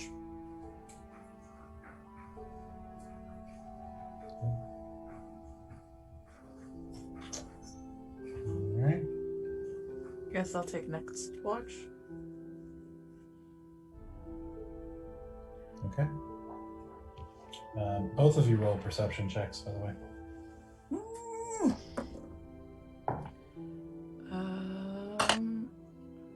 11. 13.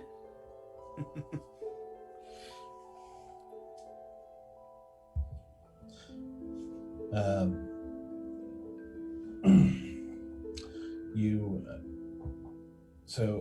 Bear, your watch passes without event.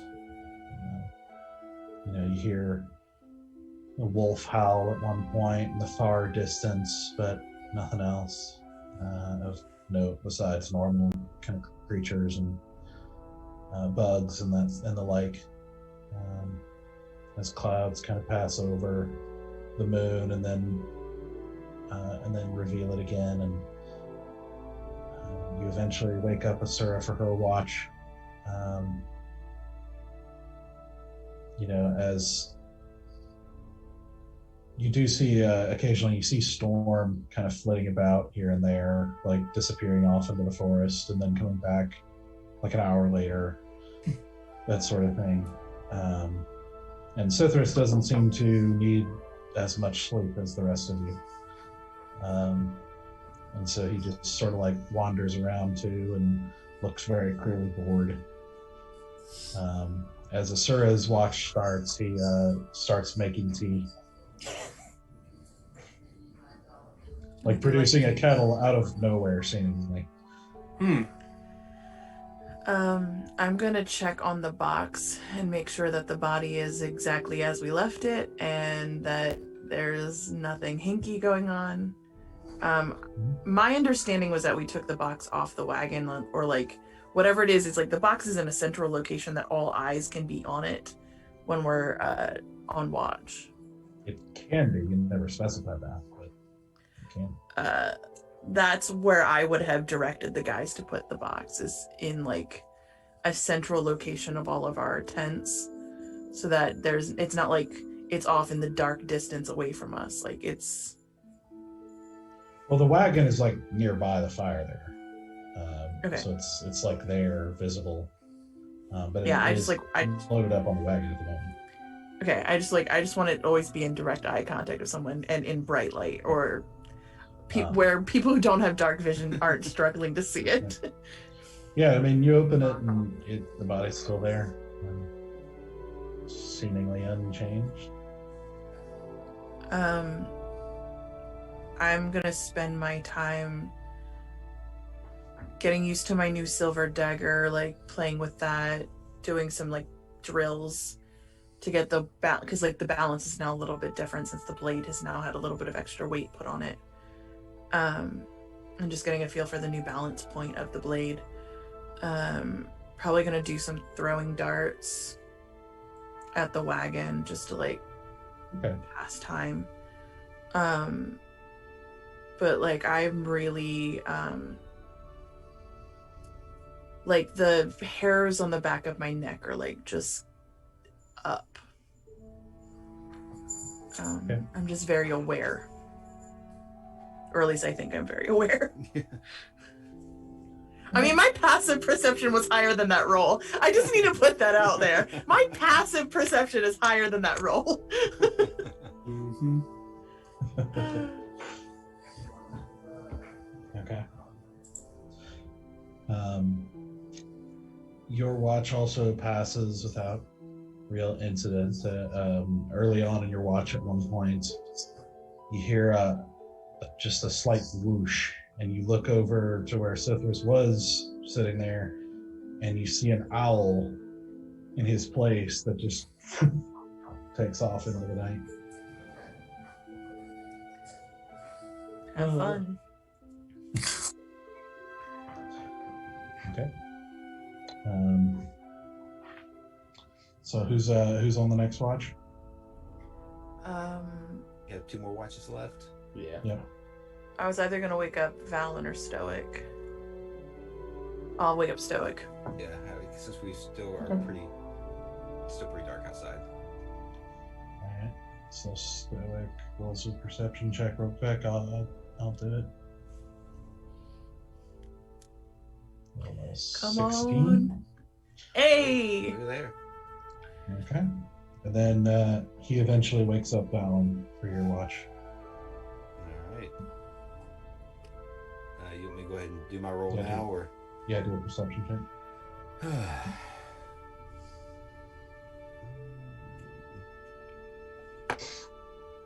natural 20. So 22. Okay. You see, he feels the dew dripping from the trees. Perfectly tranquil. Everything slows down.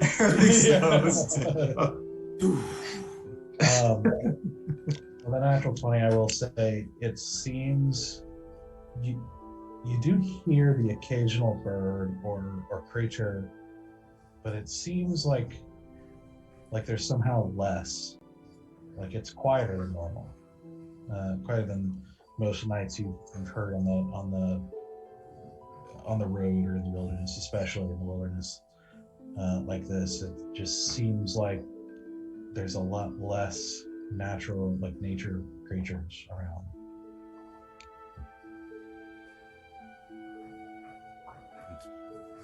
That's disturbing.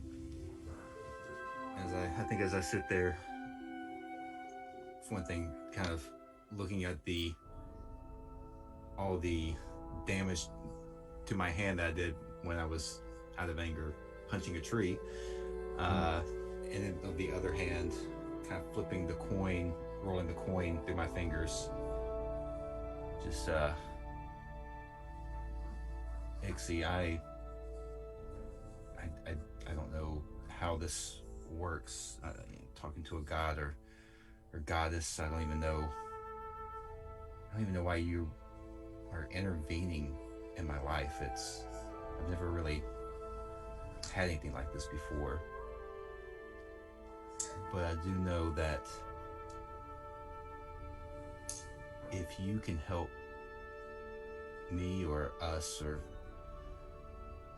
whatever avoid or prevent the damage, the just evil atrocity that we saw in the village earlier,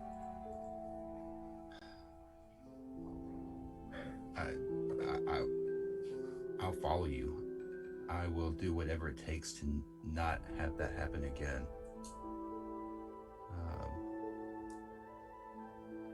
And if you could maybe help me also find Hira along the way, I'd be very grateful. But I really don't know how any of this works. I've never spoken to a god before.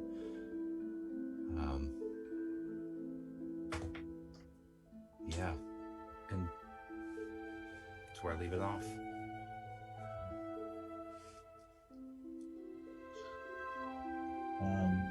Okay. Toward the end of your watch, you see an owl fly into the midst of the camp and land on a log near the fire, with a mouse like hanging out of its beak. And with the flash, you see Cithras sitting in his place again, and he just goes, "Oh, that didn't translate well." And like tosses the mouse to the side.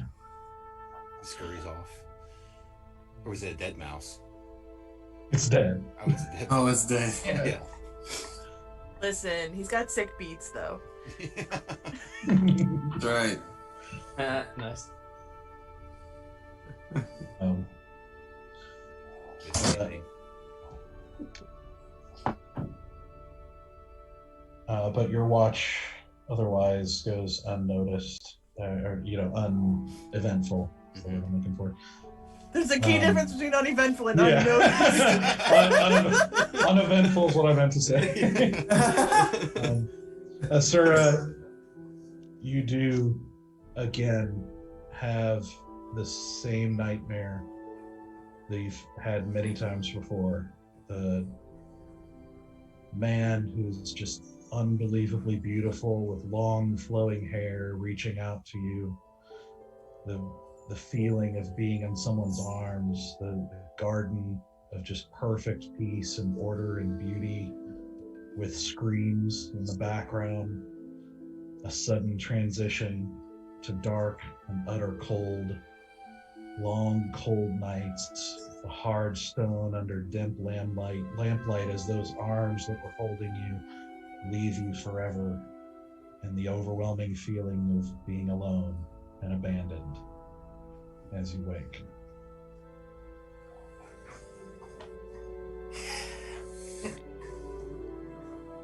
And so as you guys pack up your camp and start heading out again. Yeah, Bear is he's keeping his distance from y'all today. He'll say whatever if y'all say hey to him, but he's not starting any conversations. He's in the lead and he's gonna be by himself for most of the day. There is similarly very quiet. Yeah. Okay. So you guys continue traveling, and today, as you set out, it's a little more overcast. It's not raining, but it is kind of gray and overcast and a little bit cooler as you make your way through this kind of like rockier region of the wilderness.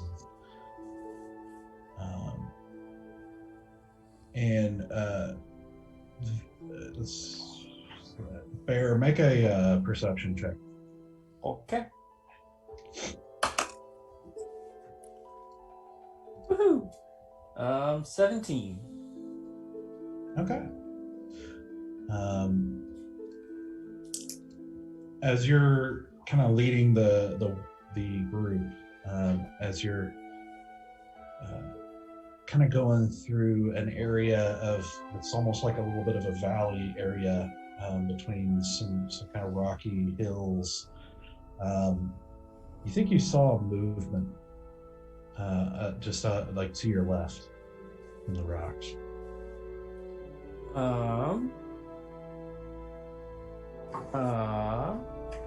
Must have been the wind. Let's keep going. I will. Okay, so it's on the left, right? I'm on the left right now. So I'm gonna To the turn. right. I'm gonna turn back to Stoic and shoot him a glance of shoot him a glance of this, and then I will speed up and try and cut off to the left and take a better look behind me. Do I see this whatever that is? Yeah. You see him kind of gallop a little ways forward and then turn to his left to look. Alright, then I'm gonna take my crossbow out and look to the left. Okay. I'm going to pull up to the side of the wagon and just guard the wagon. Okay. By the way, are you riding White Claw or your horse? I'm riding Bruce. Okay. Out of context. Whew. I know. Dude, are you riding White Claw? Well, no, I'm riding Bruce. Okay. I've been to those parties. Okay.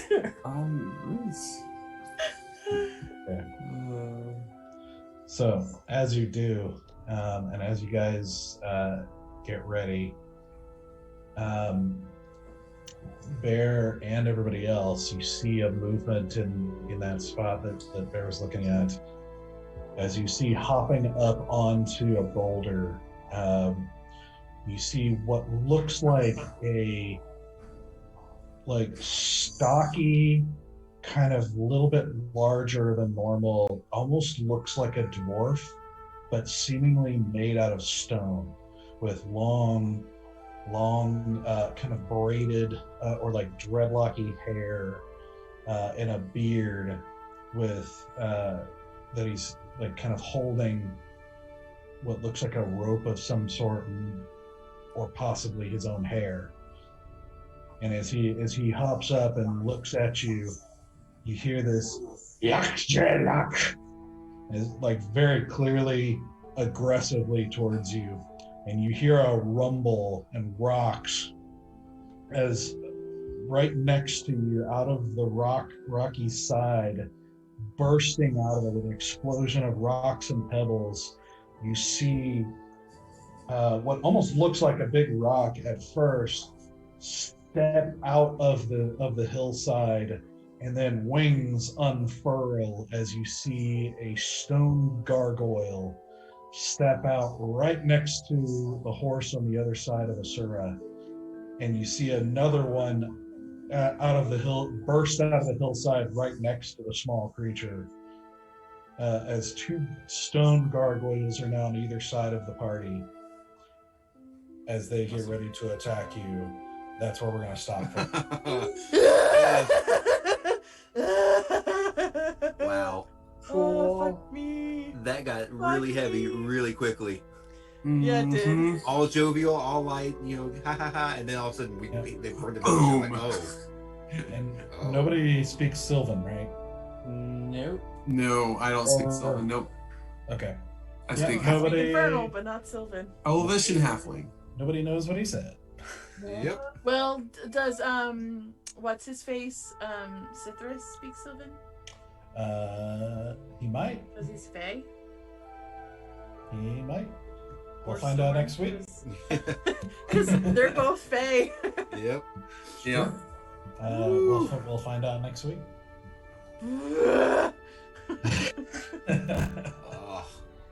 Oh. Cool. Good job. Love it. Good job, So guys. good. I'm having fun. Love it. I'm not having any fun.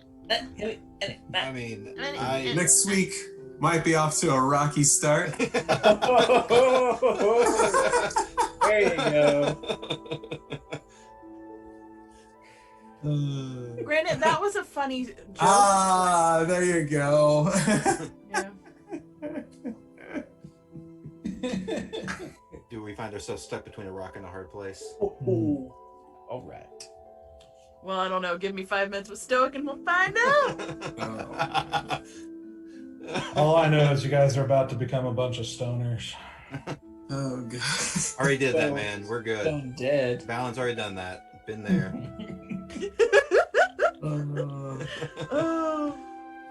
Oh. Good job, guys.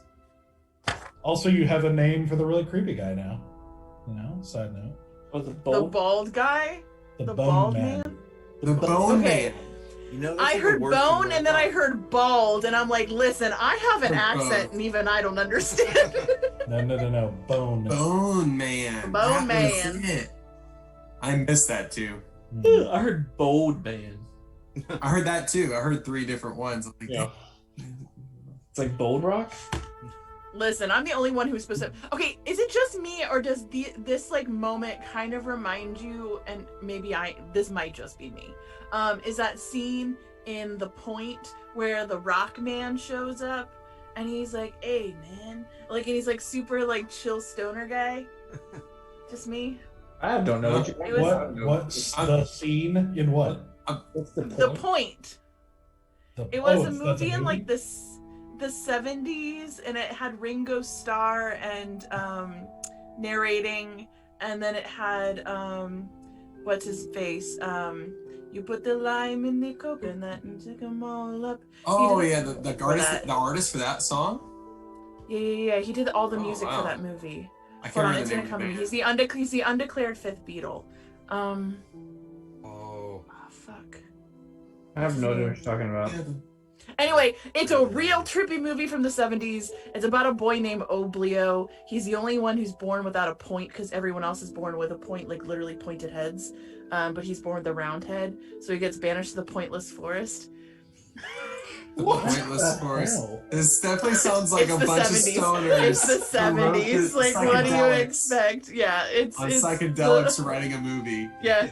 But Yeah. honestly, it's like such a beautiful movie, because it's basically the moral is everything has a point whether or not it has a point. Like Or that it doesn't have a point. Nice. Harry Nilsson. That's what his name was, Harry Nilsson. Yep. Harry Nelson, yeah, that's the name. Yeah.